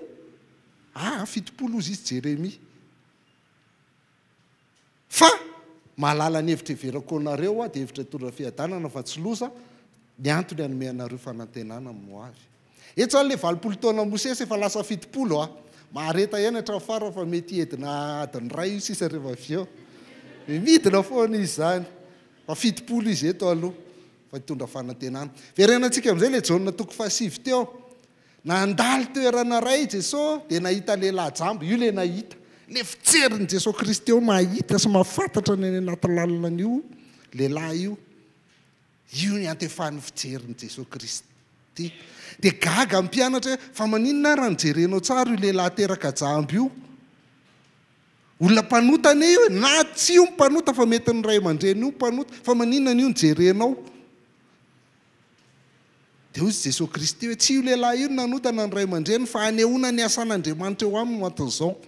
Dia avy izy ny teny hoe isika tsy maintsy manao ny asan'izay naniraka raha mbola atoandro ny andro avy ny alina tsy mahazo miasa ny olona. Dia hitantsika tao anatin'io avy eo fa nanasitrana ny lehilahy Jesosy Kristy. Nanasitrana azy. Ny ho avy no jereny fa tsy ny lasa. Ho an'ny Jesosy Kristy dia hoe teraka jambo io point. Aza mitady ny antony tany aloha tany. Teraka jambo io oui point. Fa ndaotsika hiasa momba an'izany. Ndaotsika hiasa. Inona ny azontsika atao dia n'izao. Dia mila azontsika fa tsy hoe manao fahagagana ny tompo satria mpanao mazia. Ato izy tsy miteny fahagagana mihitsy ao amin'ny bokin'ny Jaona fa famantarana no ilazan'ny fahagagana. Tsy hoe mpanao mazia izy dia ndao rangamba hanao mazia tsika. Ny antony anaovan'ny tompo fahagagana dia anambarany ray. Iza Andriamanitra. Izany ny bokin'ny Jaona iray manontolo. Kanefa amin'ny alalan'ny famantarana ataon'i Jesosy Kristy no anaovany an'izay. Ka raha manao ny famantarana io zany dia tehany eo hoe zany ny asan'Andriamanitra amin'ny fiainanao hoe na ratsy ary ny fiandohanao na kely ary ny fiandohanao dia ho lehibe zany amin'ny farany. Zany ny fiasan'Andriamanitra. Zany nataon'i Jesosy Kristy. Manaraka tindray anankiray vitsy dia makaposy kely iray tsika. Inona fotsiny zany nanompoka anao hatr'izay ry tompo fa zany koa fanontaniana ankoatrany hoe ankoatrany izay le misintaka teo ankoatrany hoe fa maninona ny za inona fotsiny nanompoka anao. Mahita couple anankiray ao amin'ny fiangonanay fa tsy nety niteraka izy. Aloha izay aka vakansa amin'izany Jesosy zany mihitsy fa tsy mety manome anay zanaka izany. Inona fotsiny sa efa nanompo anazy nandritra firy dia zaza nangatanay dia tsy mety homeny le izy hatramin'izao. Joba 1:9 ka hatramin'ny 9. Tsika jereny ty tantara ty. Ray andro no ny avy ireo zanak'Andriamanitra iseho anatrehan'ny tompo dia mba tonga teo koa Satana tafaharo taminy. Dia hoy ny tompo tamin'ny Satana avy taiza ianao dia mahaly ny tompo ny Satana hoe avy nivezivezy teny ambonin'ny tany nandeha teny. Dia hoy ny tompo taminy aza mba fantatr'Andriamanitra ihany ny anaranao fa alao tsy fantany. Efa nandinika Joba mpanompoka ve ianao fa tsy misy tahaka azy ambony tany fa olona marina sy mahitsy izy sady matahotra an'Andriamanitra ka fadiny ratsy 4 qualification meny ny Joba. I Andriamanitra ny teny resaka momba ny Joba voalohany fa tsy Satana ny teny nandeha tany dia nahita ny Joba fa otra miseho milay le ry ao. Andriamanitra no miseho milay eto. raha fiteny zany tsy Satana zany ny teny anarany Job eto fa ny tompo ny zesta momba azy ary zesta ny tompo io nampisy problème be teo amin'ny fiainany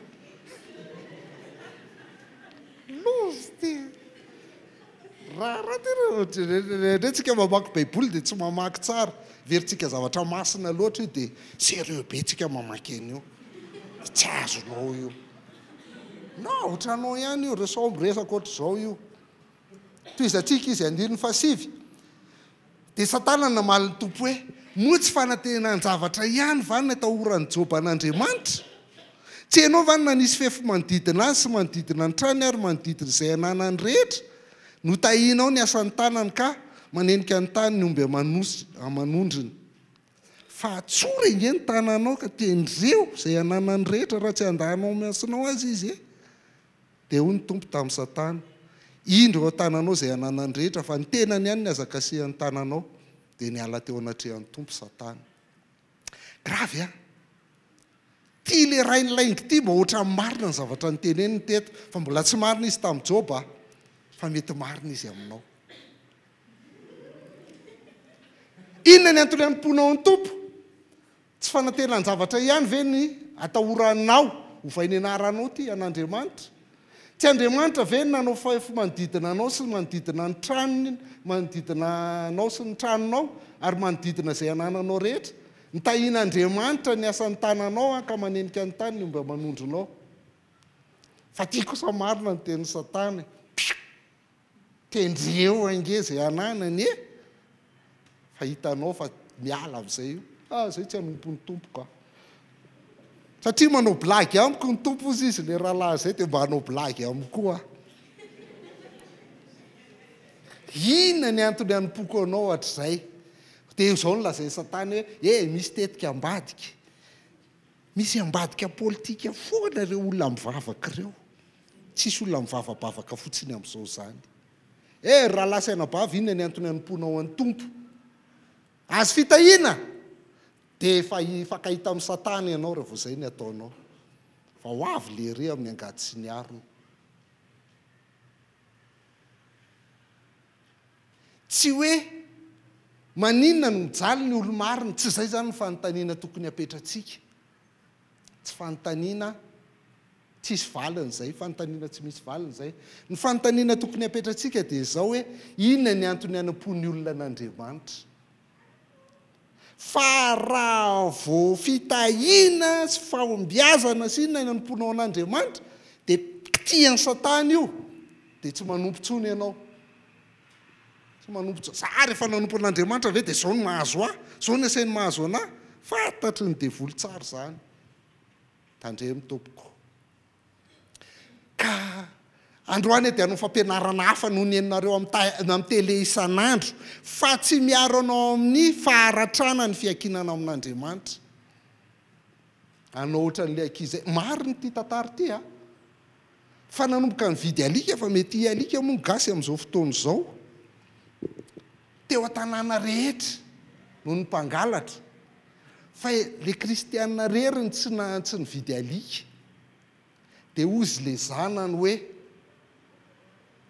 tsika moa tsy vidy alika ary mama fa Jesosy ny alika atsika eo fa Jesosy ve ny alika anareo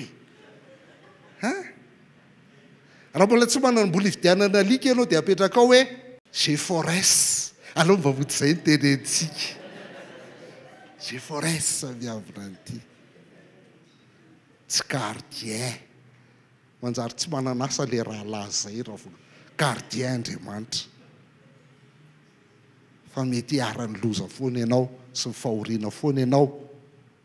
fa tsy miaro anao amin'ny faharatrana ny fiankinanao amin'Andriamanitra raha vo miankina amin'ny fahombiazana sy ny fitahiana ny finoanao dia tsy izy zay tsy finoana authentique zay tantaran'ny Job teo ny anatsoantsika an'izany fa tsy mamoriporina aminareo ny Satana tsara mihitsy ny manavaka an'izay inona ny zavatra nitranga tamin'ny Job ray maraina nisy nangalatra ny ampondra sy ny ondriny olona anankiray ny azakazaka dia mivonoa ny sabeanina daholo ny mpanomponao rehetra ny ampondra sy ny omby lasa ny daholo za rery sisa ny tafatsoaka mbola tsy vita kory ny tantaran'iny tonga indray ny anankiray avany latsa mivaratra ny ondry sy ny mpanomponao rehetrarehetra sary ery tsisany tsy nylatsahany mbola tsy vita kory ny teniny tonga indray ny anankiray maty ny tornady ny zanakao rehetrarehetra sary ery sisa tafavoaka tao za moa tsy zanakao fa mpanomponao inona ny réaction anao raha mbola misy mipotra vonoko aza miteny tsofa ok'izay grave zany a ao anatin'ny segondra vitsivitsy zany no nitranga raha za aloha ny teo amin'ny toerana dia izay no nataoko e raha mipotra eo a tsy miteny filobava tsy olona ok'izay fa inona nataony joba andininy raika amby roapolo sy roa amby roapolo mitanjaka ny voako avy tany akibonina ozy izy mitanjaka ny iverenako any ny tompony nanome ary ny tompony manaisotra isaorana neny anarany tompo zany ny vavaka anaty fahoriana zany ny vavaka anaty fahoriana tamin'izany rehetra zany ozy izy dia tsy nanoty joba nanome tsiny an'Andriamanitra ary marina anie zany e so dia verinareo hoe mpivarotra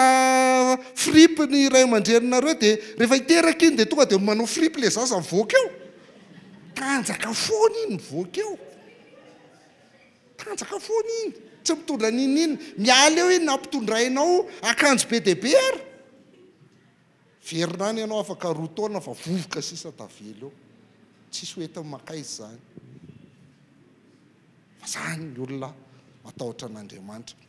teto zany a nandresy Andriamanitra tamin'ny premier ronina ozy izy defihany tamin'ny satana dia zao hoe tendreo ange zay ananany fa raha vao filan-javatra ny anom-pony joba an'Andriamanitra dia mandanao io saingy zany tsy zany joba tsy azo fitahina ny antony ivavahany joba noho izany a na misy maka ary ireo zavatra ireo dia mbola nanompo an'Andriamanitra ihany izy nandresy Andriamanitra teto ao ary hiditra deuxième ronitsika ozy izy satana tonga indray satana avany mbola ny zestany amin'ny joba ihany Andriamanitra tanao hoe joba Andriamanitra eny no teny voalohany a tsisy lehilahy oatra an'iny eto zany mbola isedra mafy ihany finoany joba mbola tsy vita le teo gravine le teo efa nananao rehetra ny zanakao rehetra zanaka anankiray raha matena 10 taona ny iarenana amin'izany maika fa zanaka 10 7 lahy 3 vavy ny zanako joba anatin'ray mpimaso maty daholo fa mbola tsy vita mbola misy deuxième ronina ary Andriamanitra milance défi grave ty Andriamanitra ty a joba toko faharoa andiny fahefatra sy fahadimy satana dia namaly ny tompo hoe hoditra fefin'ny hoditra eny zay rehetra nanan'ny olona dia omeny fefin'ny ainy fa tsory ingeny tananao ka tendreo ny taolany sy ny nofony raha tsy andahanao masonao azy izy e ary teo mantsy hoe aza ny tenany ihany ny azakasiana ozy Andriamanitra eto zany zavatra mitranga dia zao hoe Andriamanitra milance défi saingy zao mahafinaritra an'Andriamanitra izy mametraka fefy tamin'ny voalohany hoe azaka tianao mihitsy izy fa zay ananany eto indray izy miteny hoe ny ainy ny azalaina ny ainy ataovy zay ataonao aminy ataovy maratra ataovy mamay izy fa zalaina ny ainy Andriamanitra foana mametra zay mahatonga antsika miteny hoe notre Dieu c'est un Dieu souverain dia zay ihany ny azon'ny satana atao ndiny fasivy toko faharoa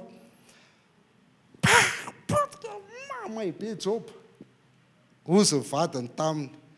mbola mitana ny famarinanao ihany ianao za moa fiteniny vady rehefa mivady mbola mitana ny famarinanao ihany ianao mafozan'Andriamanitra ianao dia alao anao fahakiana teny joba zany tsara fanahy tahaka ny tenin'ny vehivavy adala ny teninao angamba koa le ry tamin'ity tsy tsara fanahy ka tahaka ny tenin'ny vehivavy adala mihitsy ny teninao notsoa ihany va ny raisitsika avy amin'Andriamanitra fa tsy ratsy koa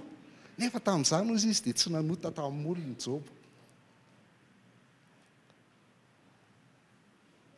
noho ny fahatsarany nampijaly ny joba satria zay mihitsy manompo anao io tendreo ange io hoe tsy niala tamin'Andriamanitra zany joba tsy niala izy eto zany dia hitantsika hoe mety mijaly ny olona manompo ny tompo aoka zany fantatsika fa tsy hoe arovan'Andriamanitra dia raha te hivany olonanao rehetra dia raiso Jesosy raha te ho sitrany ianao raiso Jesosy raha te resabe zany fa mety mijaly ny olona manompo ny tompo tsy rariny ray zany rariny ve zany olona manompo an'Andriamanitra olona tsara ve dia mijaly normalement ny olona tsara tokony ho sambatra tsy zany ny olona tsara tokony ho sambatra fa ny olona manota no mijaly manota ianao mahatonga mijaly zany fisainan'ny olona rehetra amin'ny ankapobeny inona ny zavatra nitranga tamin'ny Joba na tsy ary tena ho irery izy vadiny aloha ny ala ny zanany aloha zany dia efa maty daholy vadiny koa mbola mitana ny famarinanao ihany ve anao mahafizan'Andriamanitra ianao dia aoka ho faty vadiny koa zany naneso azy irery izy zay rehefa anaty fahoriana ianao tsisy olona micomprendre anao zany tsisy ianao reriny eo zakan'io andao tao hoe misy ihany tonga pahery azy ny namany efa da io fa ny telo no miteny tsara hiadivitra taminy fa ny ray tamin'ny farany vao niteny dia rehefa tonga izy efa da dia nafinaritra be zany ny atao tena matetika aho miteny hoe ohatra zany ny tena tiako atao rehefa ao anaty fahoriana ny olona miaraka aminy eo dia miara-mioso davenina aminy eo dia tsy miteny mandritra ny herinandro tsisy miteny tsy haiko na ny sakafo ry zalana tsy ny sakafo herinandro tsisy miteny mioso davenina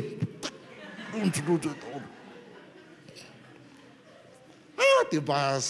miara-ory tokoa reto namany reto tena miara-ory ary hitako hoe zany mampahery kokoa no lenao miteny fa niteny aho andre mandeha fa kay ratsy be ny zavatra niteneniko afaka herinandro amin'izay samy namoaka ny teolojia izy telo lahy zao ny teolojia ny Elifaza hoe ny fahotanao matezitra an'Andriamanitra aminao zay mahatonga an'io neny Bildada indray hoe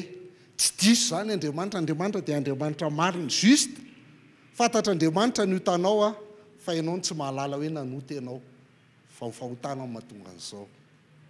neny Zofara hoe izy ianao no tsy atokony lalan'Andriamanitra nanoty ianao tovy zany endralahy nanota ianao matotra hatran'izao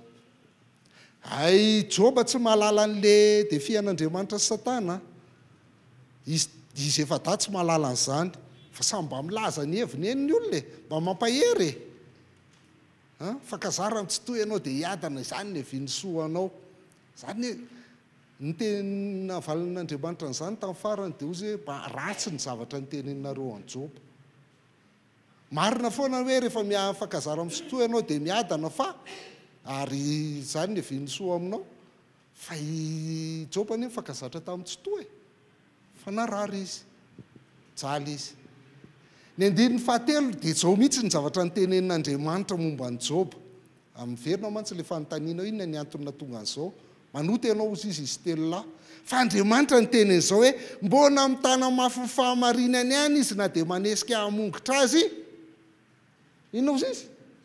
tsy amin'ny antony azy ianao ho fait tsisy antony zany ny antony makarary ny Joba zay le lazaiko hoe tsy valian'Andriamanitra izany fanontaniany zany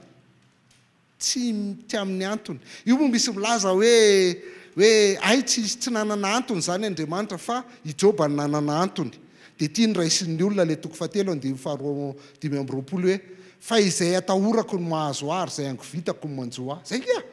te atahotra ianao hoe marary maty ny zanakao sy ny anina dia io fa miatra aminao le izy zany natahorako zany gadra zany dia io fa miatra amiko le izy ny antony etompo dia tsy tia antony avy amin'ny Joba ty hoe tsisy antony avy amin'ny Joba tsy nanota izy natonga azy nanao an'io tratran'io natao Satana an'io tsy nanota izy tsisy antony avy amin'Andriamanitra fa ny antony dia avy amin'ny Joba avy amin'Andriamanitra ny antony mantsy azafady fa tsy avy amin'ny Joba ty tsisy antony mihitsy avy amin'ny Joba natonga anazy ho Andriamanitra fotsiny nanao defi taminy Joba toko fahenina andiny faefatra amby folo sy hatramin'ny fafito amby folo zay efa mivarahotsana dia tokony hatrany sakaizany zany mihitsy lo izy matsiaro tena ho irery ianao rehefa hiara fahoriana fa rehefa mivarahotsana ianao tokony hatrany sakaizany Joba no miteny eto fandrao foy ny fahatahorana ny tsy toy izy namadika tahaka ny ranotrambo ny rahalago iny efa nomitranga seho rahalahy sy ninona fa rehefa ao anaty fahoriana tsy hitatsony grave zany a tamin'le mbola talohan'ny fitsarana be dia be mihitsy ny namangy ny ary tonga daholo nama vao mipetraka le fitsarana hoe vao fetraka ny pitsarana hoe heritaona tsisy hitatsony ny olona zay mianakamo sisa namangy ary dia mahatsiravina be fa rehefa mamangy azy ianao dia ianao indray gidragidrainy mampitehiteny hoe lahy rehefa ty mbola mitabataba aminay ihany fa zany ka matsiaro irery ianao namadika tahaka ny ranotrambo ny rahalago dia tahaka amin'ny masoandro ny andoasandriky izay malaky ritra izay mivalymainty azony ranomandry sady afena ny ora-palana fa raha taniny ny andro izy dia levina raha maina ny andro dia ritra no fitoeran'izy tia lazaina amin'io dia zao hoe le miseho fitiavan'ny olona rehetrarehetra dia maivana ihany fa raha vao misy épreuve mahazo azy dia tsy hita daholo le olona milaza ty anao rehetra fenao rery sisa mizaka an'le izy tena matsiaro irery ary zany ny aran'ny joba teto hoe natsiaro irery izy a tsisy micomprendre aminy fa rehefa tena voy ianao dia miala aminao ny olona tsisy olona miaraka aminao tsony eo velan'ny olona rery eo ianao dia izay ihany mbola nlazainy joba 2021 disy fanantenany ireo tonga teo izy kanjo nangahay fa kehitriny ianareo dia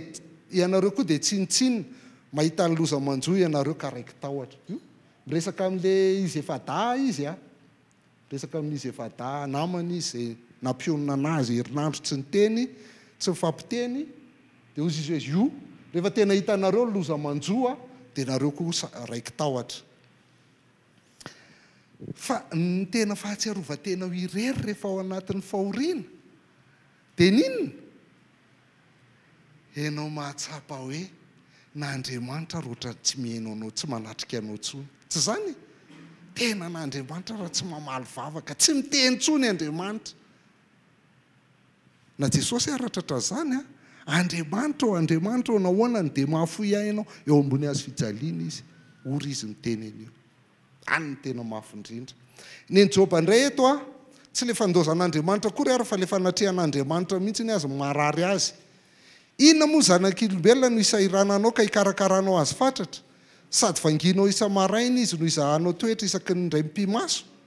oviana are vao iodina tsy hijery ay ianao hoe ka hialamiko zao mahazo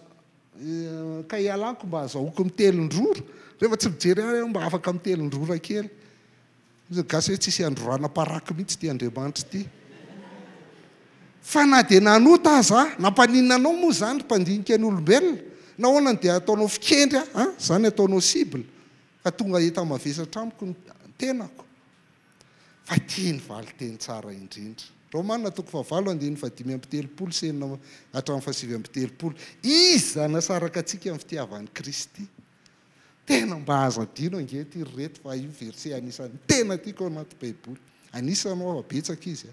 izy anasaraka atsika amin'ny fitiavan'ny Kristy fahoriana ve mety ho tratra fahoriana ianao fa mbola tian'Andriamanitra tia Kristy foana fantrana ve mety ho tratra fantrana ianao fa tiany Kristy foana fanenjena mety misy manenjika ianao fa tiany Kristy foana mosary mety tsy anakoanina ianao fa tiany Kristy foana fitanjahana mety tsy manana akanjo ianao fa tiany Kristy foana loza mety voan'ny accident ianao fa tiany Kristy foana sabatra mety misy mamony ianao fa tiany Kristy foana araka ny voasoratra hoe noho ny aminao ny amononanay mandrakariva toy ny ondry hovonoana ny fijery anay ka nefa amin'izany rehetra izany dia manoatra no mimpandresy isika amin'ny alalan'ilay ty atsika manoatra no mimpandresy isika raha tianao ho azy eo tsy dia io ny sitany gasy MMB fa matoky hafana fahafatesana na maty ary dia mbola tian'Andriamanitra ihany any zany nieritreretin'olona matoa maty dia efa tsy bediny Jesosy zay no na maty atian'Andriamanitra raha velona tiany koa matoa mbola meny ainy na anjely nina ataon'ny anjely tian'Andriamanitra foana ary niny mifanohatra amin'ny fahafatesana fiainana fanohatra amin'ny anjely fanapahana devoly zany nina ataon'ny devoly mbola tian'Andriamanitra foana nina zavatra mitranga amin'ny fiainako ankehitriny tian'Andriamanitra ary nina mitranga amiko rapitsy mbola tian'Andriamanitra ihany mbolay na herina ny ambony zavatra ny ambony na zavatra ny ambany nina amin'izao zavatra rehetra zao dia tsy isy asaraka antsika amin'ny fitiavan'Andriamanitra izay eo amin'ny Kristy Jesosy tompontsika an'ny Andriamanitritsika. Fa indraindray izy tsy mamaly nefa na izany ary. Eo ilay problème, tsy mamaly izy na izany ary. Fa tadidio, rehefa mijery film nareo, dia mimpanao film mahay tsara. Fa rehefa mandeha any an'ala izy, ka tsisy maneno ny vorona. Misy raha ao zay. Misy raha ao donc. Tsy maintsy mijanona ny rôla ihany malala an'izany a. Vetivety, iny fa manidina daholo ilay vorona, potra avany amin'izay ilay deba. Na io dinosaure, na io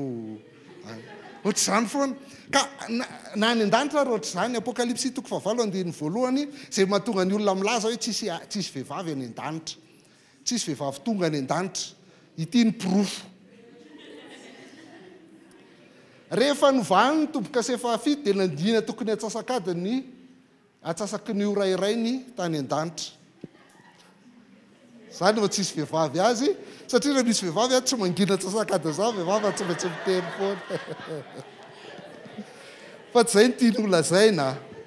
Tsy izay ny tiany holazaina fa ny tiany holazaina dia izao hoe isy raha donc ao. Rehefa hanokatra n'ilay tombo-kase fahafito izy dia isy problème be eo. Dia mangina aloha. Misy zavatra hitranga ao. Dia ohatr'izay koa Andriamanitra, rehefa hanao zava-dehibe izy dia mangina aloha. Dia tsy nambaran'Andriamanitra tamin'ny antony fahoriany. Na tany am-boalohany hoe zahay Satana nefa fanao défi na tonga laotra ny ry Job. Tsy niteny an'izany Andriamanitra. Any amin'ny farany mbola tsy niteny ihany izy. Hoe na tonga an'io ngery Job dia izao hoe. Raha ohatra Job niady-hevitra tamin'ny namany, mbola tsy niteny ihany Andriamanitra, mehezany fotsiny. Za ve lesy mba resaky lisany. Tsisy zavatra fantatry lisa mihitsy zavatra nataonay taty an-danitra taty. Dia eo nareo miady-hevitra hoe nanota ianao, tsy nanota ianao, za tsy nanota ianao. Manao ping-pong nareo nefa tsy mitondra makaiza akory. Andritra ny toko 5:30 ao bokin'ny Job, tsy niteny mihitsy Andriamanitra. Tonga ny toko 7:30 amin'izay, teny amin'izay izy. Tananakandro amin'izay Andriamanitra.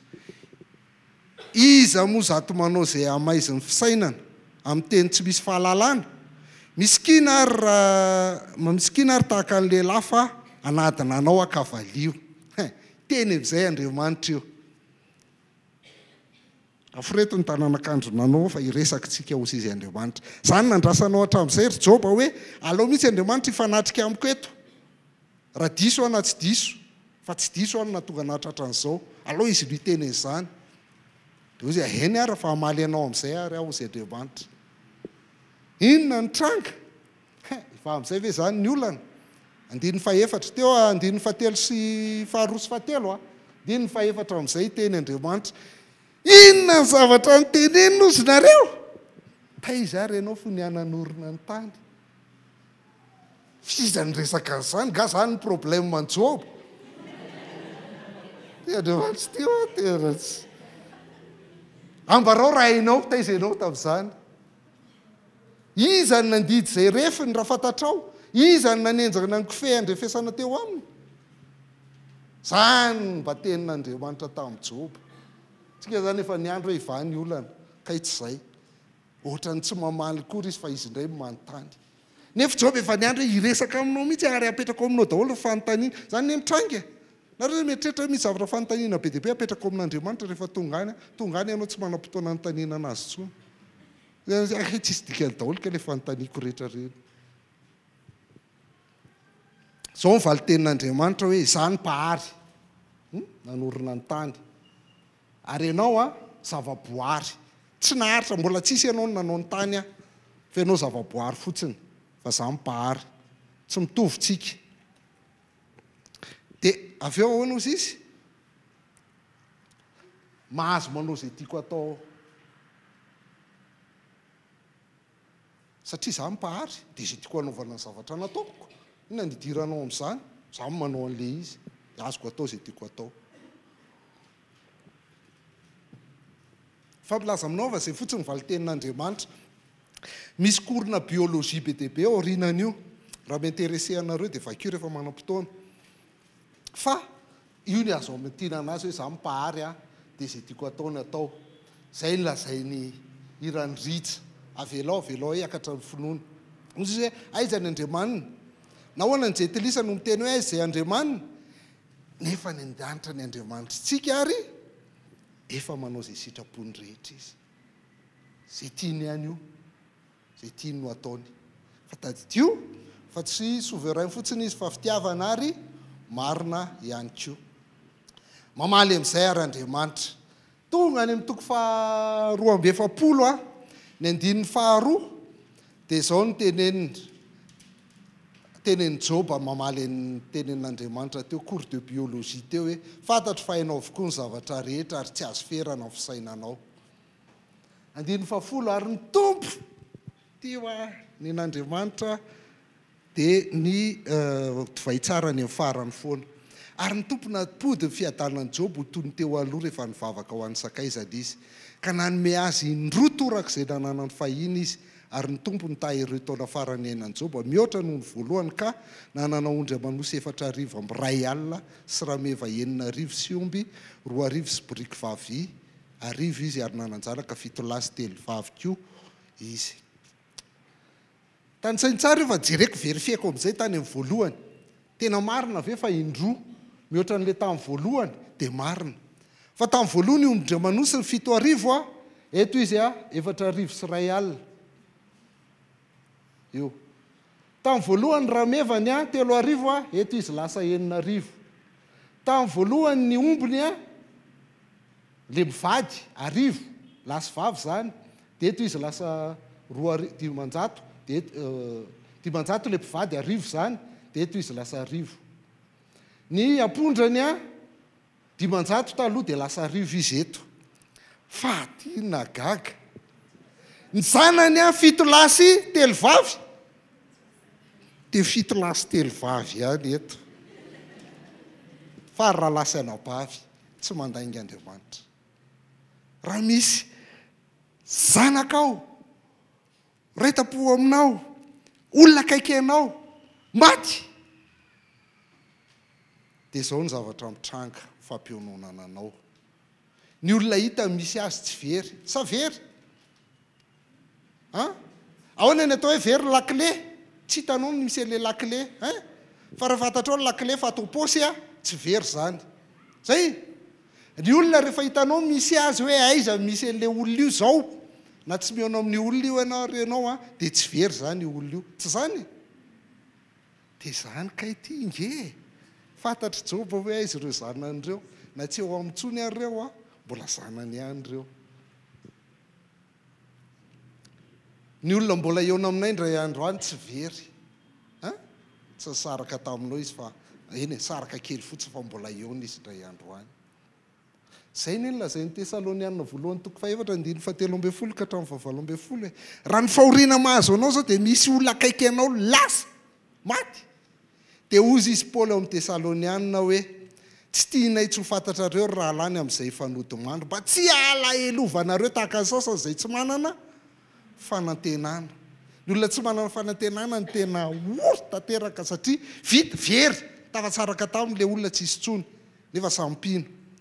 fa raha inotsika fa efa maty Jesosy rehefa nitsangana indray dia toy izany koa nitondran'Andriamanitra izay voanody mandry tao amin'i Jesosy hiaraka aminy fa izao no lazainay aminareo ny amin'ny tenin'ny Tompo isika izay velona ka mbola mitoetra amin'ny andro evian'ny Tompo dia tsy mba hialoza ny fanodinandro tsy akory fa ny Tompo izy tena no hidina avy any an-danitra amin'ny fiantsoana sy ny feon'arkanjely sy ny trompetran'Andriamanitra ka izay maty ao amin'ny Kristy no hitsangana aloha izay maty ao amin'ny Kristy no hitsangana aloha reo zany mahazo fitsanganana amin'ny maty voalohany fa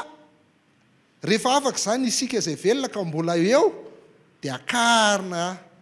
am'ireo hiaraka am'ireo eny amin'ny rahoalina hitsenan'ny Tompo ho any amin'ny habakabaka dia ho any amin'ny Tompo mandrakarivotsika hiaraka am'ireo ho fety mbola hiaraka amin'izay olona efa maty ao amin'ny Tompo ihany ianao na lasa ary izy dia mbola eona aminy ihany ianao fa tsy very izy akory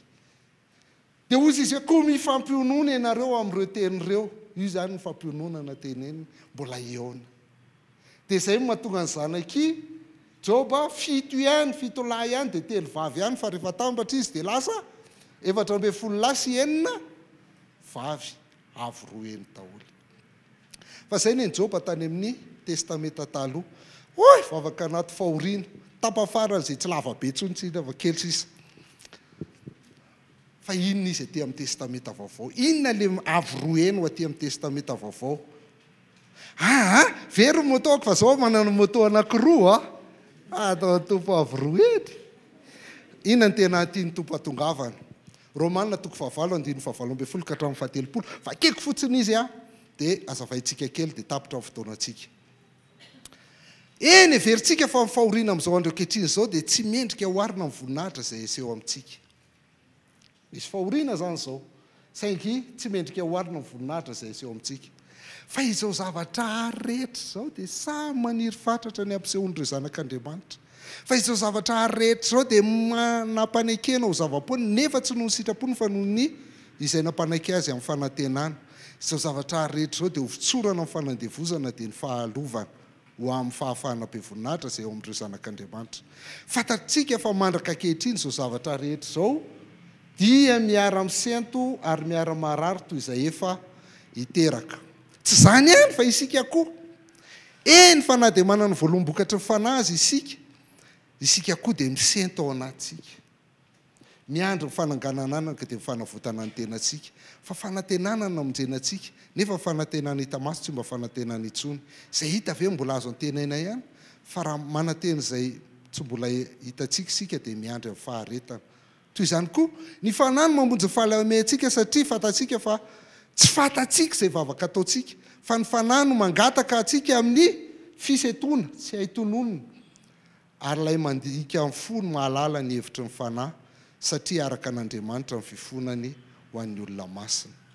Fantatsika koa fa ny zavatra rehetra dia miara-miasa soa izay tian'Andriamanitra dia izay voantso araka ny fikasany raha teo. Satria ireo izay fantany mialoha dia nitendreny koa hitovindrika amin'izany mba ho lamatoa amin'ny rahalahy maro izy. Izay nitendreny mialoha dia natsony koa, izay natsony namariny koa ary izay nomariny nomeny voninahitra koa. Ohatr'izao io raha fitiantsika ataontsika sary ilay tantaraina lavabe teo. Misy fahoriana amin'izao fotoana izao izy. Saingy kely io fahoriana amin'izao fotoana izao io raha oharina amin'inona? Ny voninahitra izay aseho antsika ny aoriana. 9:12. Manomboka amin'ny 9:7 izy dia miresaka indray hoe ny zavaboary dia misento. Iara-fahoriana daholo izao zavaboary rehetrarehetra izao, tsy hainao ihany fa izao zavaboary rehetra samy miara-misento. Kanefa izay fisetony izay dia maninona? Ho tonga amin'ny fahafahana be voninahitra any aoriana any. Ary tsy zany ihany ozy izy fa na isika koa aza. Ny mpino koa dia misento, le mpino izay manana ny voalombokatry ny fanahy. Na mpino ary tsika mbola misento ihany satria mbola marary tsika, mbola misy fahoriana miatra amintsika. Saingy io mampiseto antsika io dia ho avy ny fanavotana ny tena, fananganana ny anaka ozy izy dia fanavotana ny tena. Zany hoe na tonga Jesosy Kristy na hitsangana amin'ny matsika dia amin'izay tsika vao tsy marary vavontsony, amin'izay tsika zay vao tsy noana tsony, amin'izay tsika zay vao tsy mitomantsony. Zay zany ny tiany lazainy. Fahoriana ankehitriny dia kely raha oharina amin'ny voninahitra aseho. Ny zavaboary ozy izy dia misento ny zavaboary rehetra, saingy izy fahafahana be voninahitra miandry azy. Ary na isika mpino raha izay manana ny voalombokatra ny fanahy dia misento fa mbola ho avotana io tenantsika io ndray andro any. Toy iza koa tia koa dia manana fahalemena koa tsika amin'ny vavaka satria tsy fantatsika izay vavaka tokony ataontsika rehefa ao anaty fahoriantsika. Saingy ny fanahy masina no ampiditra antsika eo amin'Andriamanitra amin'ny alalan'ny fitarainana tsy azo tononona. Lasa mitovy endrika amin'ny Kristy, izay ilay voninahitra faratampony miandry antsika, ilay hitovy endrika amin'ny Kristy. Zay ihany ny tiany ho lazaina. Ny tiana ambary eto izany dia izao hoe misy fahoriana amin'izao tontolo izao. Ary na itsika mpino ary dia mbola hiaran'ny fahoriana. Saingy ny fahoriantsika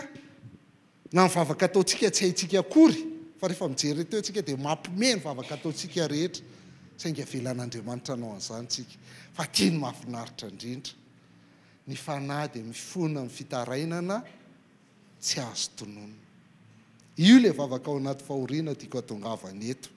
Raha ataontsika ohatra anankiray izy ilay zaiko teo dia izao hoe misento ny zavaboary. Fa tsy ny zavaboary ihany no misento fa ny mpino koa dia misento.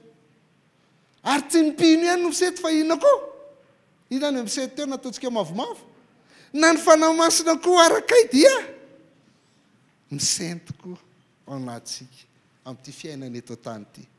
Fanahy masina izany ny Andriamanitra fa misento koa izy amin'ny fitarainana tsy azo tononona. Fa mifanaraka amin'izay dia izao hoe ny fiaonana mivantana amin'Andriamanitra ny alalan'ny vavaka dia soa, mitondra soa atsika amin'izao fa mitondra soa atsika koa amin'ny hafa. Hitantsika ina dikan'io soa io rehefa avy eo. Mitondra soa atsika amin'izao ary mitondra soa atsika koa amin'ny hafa. Ary ny faran'io dia voninahitra lehibe. Zay zany ny tian'iny Romanina 9:9-12 ka hatramin'ny 10 iny ho lazaina. Misy ny fisetona fa hisy ny soa amin'izao ary hisy ny voninahitra any aparany. Saingy ny andrasan'Andriamanitra antsika dia isika miaona aminy amin'ny alalan'ny vavaka. Andao zavaintsika kely ny 5:20 sy 7:20 ary. Toy izany koa izy ny fanahy mamonjy ny fahalementsika. Satria tsy fantatsika n'izay vavaka tokony ataontsika fa ny fanahy mangataka ho antsika amin'ny fitarainana tsy hatononona ary ilay mandinika ny fo ny mahalala ny hevitry ny fanahy satria araka an'Andriamanitra ny fifonany ho an'ny olona masina. Inona dikan'izany? Ny fahalemena. Manana fahalementsika rehefa ao anaty fahoriana satria betsaka ny zavatra tsy fantatsika. Tsy fantatsika hoe inona natonga antsika nanao ny aran'io. Tsy nampahafantarina ny Job hatramin'ny voalohany ka hatramin'ny farany hoe dia fian'izy sy ny Satana angeny mahatonga azy ohatran'io. Tsy fantatsika izany. Tsy fantatsika hoe ahoana ny efaran'io. Impirimpiry isika no miteny sy mivavaka ho an'olona hoe amin'ny anaran'i Jesosy sitrany ianao. Fa maty ilay olona rehefa avy eo. Tsy efa niaran'izany ve ianareo? Dia hodiana fanina fotsiny iny. Izay ny sitrapon'Andriamanitra. Satria tsy fantatrao mihitsy ilay vavaka. Inona ny vavaka tokony ho tonononao rehefa ao anaty fahoriana ianao? Fa ny zavatra rehetra mandalo ao anaty sainao dia efa hitan'Andriamanitra daholo. Andriamanitra ozy izy mandinika ny fo ary mahalala ny hevitry ny fanahy. Fantatr'Andriamanitra ny ao am-ponao. Dia amin'ny alalan'izay ny anaovan'Andriamanitra vavaka, anaovan'ny fanahy vavaka. Ny antsika izany mamaky antsika eny angatantsika. Gadra afao Andriamanitra. Marary asitrano Andriamanitra. Mahantra ataovy manan-karena Andriamanitra. Tsy manambady ataovy manambady Andriamanitra. Tsy niteraka ataovy miteraka Andriamanitra. Izay ny vavaka ataontsika. Fa Andriamanitra mahalala, mahasoa, dia ny fanahy ny mivavaka amin'ny fitarainana. Mangataka ao antsika amin'ny fitarainana tsy hatononona. Any mahafinaritra. Ary fantatr'Andriamanitra io. Ny fanahy manao intercession antsika. Manao fifonana ho an'ny olona masina. Manao intercession antsika ny fanahy masina. Ary vavaka ny fanahy masina io fanaraka amin'ny ao fotsika ary fanaraka ny sitrapon'Andriamanitra ny vavaka ataon'io. Fa vavaka ataontsika tsy voatery fanaraka amin'ny sitrapon'Andriamanitra. Fa ny vavaka ataon'ny fanahy masina mifanaraka foana amin'ny sitrapon'Andriamanitra. Ka tsy voatery fanaraka amin'ny vavaka ataontsika izany ny vavaka ataon'ny fanahy masina. Fa mifanaraka amin'ny fotsika. Hoe ho fetiny ianao mila fanafahany amin'ny oktobra any raha sitrapon'ny tompo ny loha hevitrintsika dia hoe mifanasitrana an'Andriamanitra. Inona rehefa ahoana Andriamanitra manasitrana. Zao mantsika tsy dia niresaka aretina loatra fa any tena ny aretina mihitsy no ataontsika hoe ahoana fanasitrana an'Andriamanitra. Dia eto izany tena mifanaraka amin'ny fonao mihitsy. Ilay fanafahana tadiavinao no angatahan'ny fanahy masina. Ary ny vavaka ataon'ny fanahy masina dia mifanaraka amin'ny planin'Andriamanitra. Fanaraka foana amin'ny sitrapon'Andriamanitra sy ny planin'Andriamanitra ilay mandinika ny fo. Andikan'izany tiako lazaina ny mivavaka ataon'ny fanahy masina dia izao hoe aza matahotra ianao. Aboray eo amin'ny tompo izay zavatra mavesatra aminao fa manana fanahy masina koa ianao. Tsika koa izy ary amin'ilay 7:20 na dia manana voaloam-bokatry fanahy aza dia misento. Fa io fanahy voaloam-bokatra azonao io dia io mivavaka ho anao koa. Ary io fanaraka amin'ny sitrapon'Andriamanitra. Ary io valian'Andriamanitra foana io. Indray tsy mifanaraka amin'ny heritreritra ao fa fanaraka amin'ny planin'Andriamanitra. Fantatsika fa zavatra rehetra miara-miasa soa izay tian'Andriamanitra dia voantsoraka fikasany rahateo. Fa ny antsika ny famakintsika an'io dia fantatsika fa zavatra rehetra miara-miasa soa teboka dia goma daholo ny toyany ina dika ny aso raha very moto anao dia soloan'Andriamanitra tomobile raha ohatra ianao ka anna dia soloan'Andriamanitra an'izao so fa adiniko tary ny telefonako dia verina dia kay nisy an'izao tao so fa ohatr'izao dia nisy an'izao tao zay le soa atsika fa mila vakitsika tsara ty dia io mampahery be atsika zavatra rehetra miara-miasa soa izay tian'Andriamanitra dia izay voantso araka fikasany raha teo satria izay fantany raha teo dia nitendreny koa itoviendrika amin'izany mba ho lamatoa amin'ny raha maro izy ary izay nitendreny dia natsony koa ary izay natsony no marininy koa ary izay no marininy dia nomeny voninahitra koa inandika an'izany miara-miasa soa ny zavatra rehetra tsy ho an'ny olona rehetra fa ho an'iza ihany ho an'izay tsy ho an'izay tia moto tsy ho an'izay tia hanambady tsy ho an'izay tia zanaka fa ho an'izay tia an'Andriamanitra fa manino ny olona io ny tia an'Andriamanitra tia an'Andriamanitra io olona io satria efa voantso araka ny planiny dikany hoe fikasany raha teo dia hoe nisy planiny efa noman'Andriamanitra manokana anao talohan'ny naharinan'izao tontolo izao dia ianao efa natsony hiditra ao anatin'io planiny io talohan'ny naharinan'izao tontolo izao ianao dia efa natsony hiditra amin'io mbola tsisy izao tontolo izao zay ny lazainy hoe satria izay fatany raha teo alao tsy ataontsika amin'ny teny frantsay fa iny izy mazava kokoa amintsika gasy ceux qui coopèrent au bien de ceux qui aiment Dieu de ceux qui sont appelés selon son dessein io le hoe natsona anaraka ny planin'Andriamanitra talohan'ny naharinan'izao tontolo izao iny ianao car ceux qui l'a connu d'avance zany hoe fatany ianao zany mbola tsy teraka ianao mbola tsy ary fady ianao efa fantatr'Andriamanitra ifaly dia zao io planiko ho anazy fa ireo fatany meloa ireo dia natao inona koa il les a aussi prédestinés mitendreny raha teo efa mitendreny mbola talohan'ny naharinan'izao tontolo izao dia efa mitendreny an'inona hitovy endrika amin'ny zanany zay le tanjony ary izy zany dia efa mametrika hoe tovy endrika amin'ny Kristy ianao ry faly atsy teto anteraka teto amin'ny maty fa ny planin'Andriamanitra tary dia ho anahary tovy endrika amin'ny Kristy noho izany zavatra rehetra lalovako eto dia maninona niara-miasa atonga anahy hitovy endrika amin'ny Jesosy Kristy dikany hoe mahasoa zany eto dia le mitovy endrika amin'ny zanany mba ho lamatoa amin'ny raha maro izy dia eo amin'izay napetrany hoe rehefa nitendreny ceux qui l'a prédestiné tary dia natsony teto natsony tao anatin'ny évangélisation mety tao anatin'ny fifaliana ny antsony anao mety tao anatin'ny fahoriana fa natsony ary rehefa satria efa prédestiné tary sarotra be zany renoy fotsiny rehefa natsony teto dia rehefa nino dia no amarininy rehefa namarininy dia tsy maintsy maninona koa meny voninahitra tovy endrika amin'ny Jesosy noho izany zay zavatra mitranga amiko eto ty kely blitika ty teto anteraka teto amin'ny maty dia miara-miasa foana ireo atonga anahy tovy endrika amin'ny Jesosy zay fa oriana mandalo aminao io zany dia atonga anao tovy endrika amin'ny Jesosy Kristy ny tanjony io zay le mahasoa rehefa very motoako dia zao ny zavatra hitako tao anatiny ka izany ampianarin'ny tompo hoe aza miankina amin'io moto io fa raha moto ny antony hanomponao anahy dia andahanahy ianao dia izy hoe tsy moto tompo tsy moto mety zavatra hafa fa tsy moto aloha fa faharoa dia lasa ozy koa izy raha ohatra ianao ka tsy mitandrina manao zavatra dia lasa ny olona moto anao dia nidiko tsara motoko zao dia ozy tandrina amin'izay ary tompo zay le mitovy endrika amin'ny Kristy fa telo rehefa nanao an'io dia tsy zaharery ihany fa be dia be ny olona ihany koa izay nitendreny meloa fanampy ry zalahy dia nividy moto amin'ny faly alleloia anazy moto faly zay le miara-miasa asoa fa tsy le hoe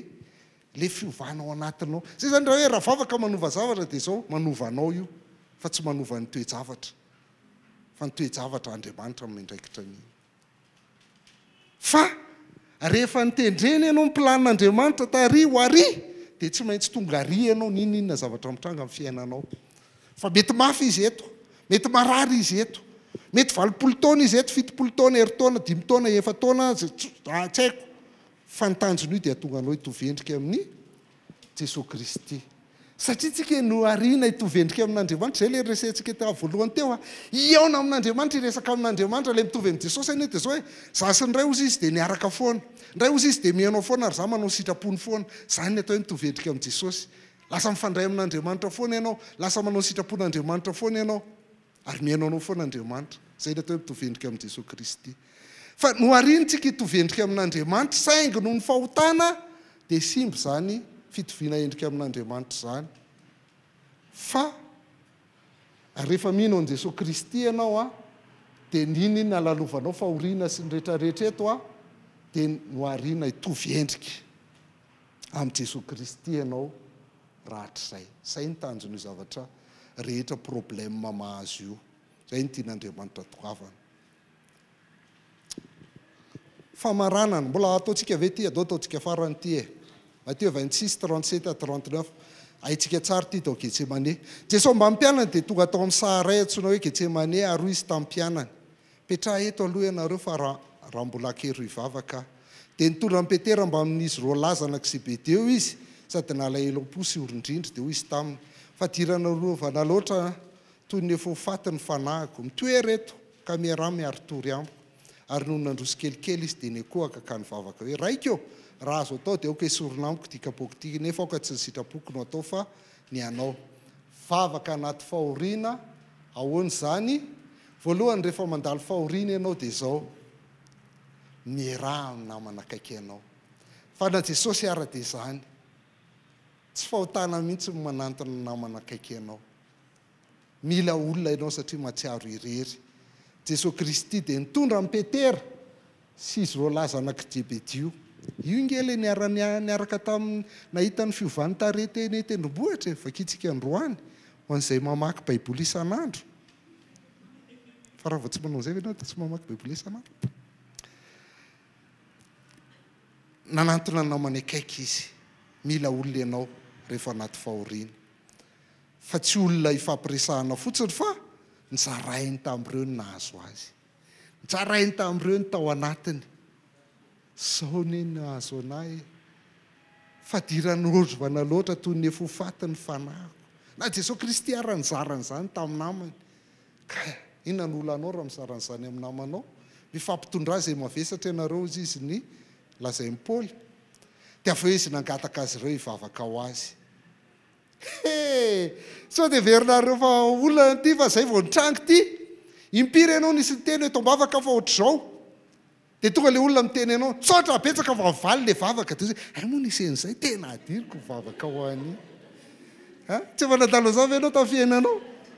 Fa dia valy izy aloha dia zay misaotra ny tompo zany fa valy le izy. Nefa ianao tsy vavaka akory.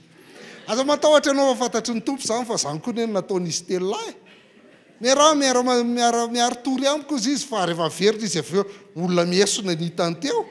Tsy vavaka akory reto. Tsy maninona fa ianao le mizara an'le fahoriana mafy aty anatinao zay zava-dehibe. Zay ny zava-dehibe zay. Fahaefatra, lazainy tamin'Andriamanitra amin'izay ny tao am-pony. Tsy olana mihitsy milaza an'Andriamanitra ny ao am-ponao. Inona ny tena mafy aminao zao? Sitrana, za sitran'Andriamanitra. Fa mety noentinao any fahafatesana iny fa tsy maninona fa lazao an'izay aloha. Fa na no fona ny fitarainana tsy azo tononona rehefa avy eo. Lazao zay ao am-ponao. Ivoaka, afaka. Teneno zany, tsy olan'izany. Raiko raha azo atao hoe aoka esorina amiko ty kapoaka ty. Raha tena azo atao, raha mety zany azo atao maty zany daholo ny vavaky ny olona rehetra. Fa izy tsy maty. Izy Lazara zao raha hitanareo Lazarosy. Nefa izy rehefa natsakan'i Jesosy Kristy tamin'ny maty ihany. Kizany tsy ho faty. Fa azo atao mangataka zany fa tsy problème zany. Saingy ty mahafan'i Jesosy Kristy. Na tokony fahefan'Andriamanitra ihany koa izy. Eto le tena mahafinaritra indrindra. Aoka tsy sitrapoko no atao fa ny ianao. Zay raha vao tsisy an'io vavaka ao dia vitany aminao. Tsy manam-piadanana ianao. Tsy voatery le expression kory fa le fatokinan'Andriamanitra hoe manana fahefana izy tsy rehefa sy mandidy izy fa manana ny tiany atao. Tsy haiko zany inona ny tiany atao. Fa azoko antoka fa tsara ho anazy zany. Rehefa zay ny vavaka ataonao manana fiadanana ianao. Na tsy mivary olana io dia miadana foana ianao. Afaka manao gasy MMB foana ianao. Aoka tsy ny sitrapoko no atao fa ny ianao. ary farany tsy voasoratra tao a dia mibanjina ny voninahitra ao ambadiky ny azo fijaliana izy raha le teo hoe zavatra rehetra miara-miasa asoa izay ty an'Andriamanitra dia izay voantsoraky fikasany raha teo rehefa verina anie Jesosy zay vao mitovy amintsika fa tsy zao andalana hitoviana amin'ny Jesosy Kristy tsika fa rehefa miverina izy zay vao mitovy aminy mety maty ianao tampotampoka eo amin'ny fahoriana sy ny anina dia tsy tafavoaka velona ianao fa amin'izay ianao mitovy endrika amin'ny Kristy zay le izy dia neny Jesosy Kristy dia fantany hoe ho faty aho okey zay nydinao sy sitraponao velao ary amaty fa zao zaho matoky fa hitsangana tsy tapotra eo amin'ny fiainana tsy tapotra eo amin'ny fahafatesana ny fiainana miaraka amin'Andriamanitra hitantsika teo hoe na ny havanao maty ny olona kaiky elo indrindra maty dia tsy very iny akory fa mbola eo aminao ndray andro any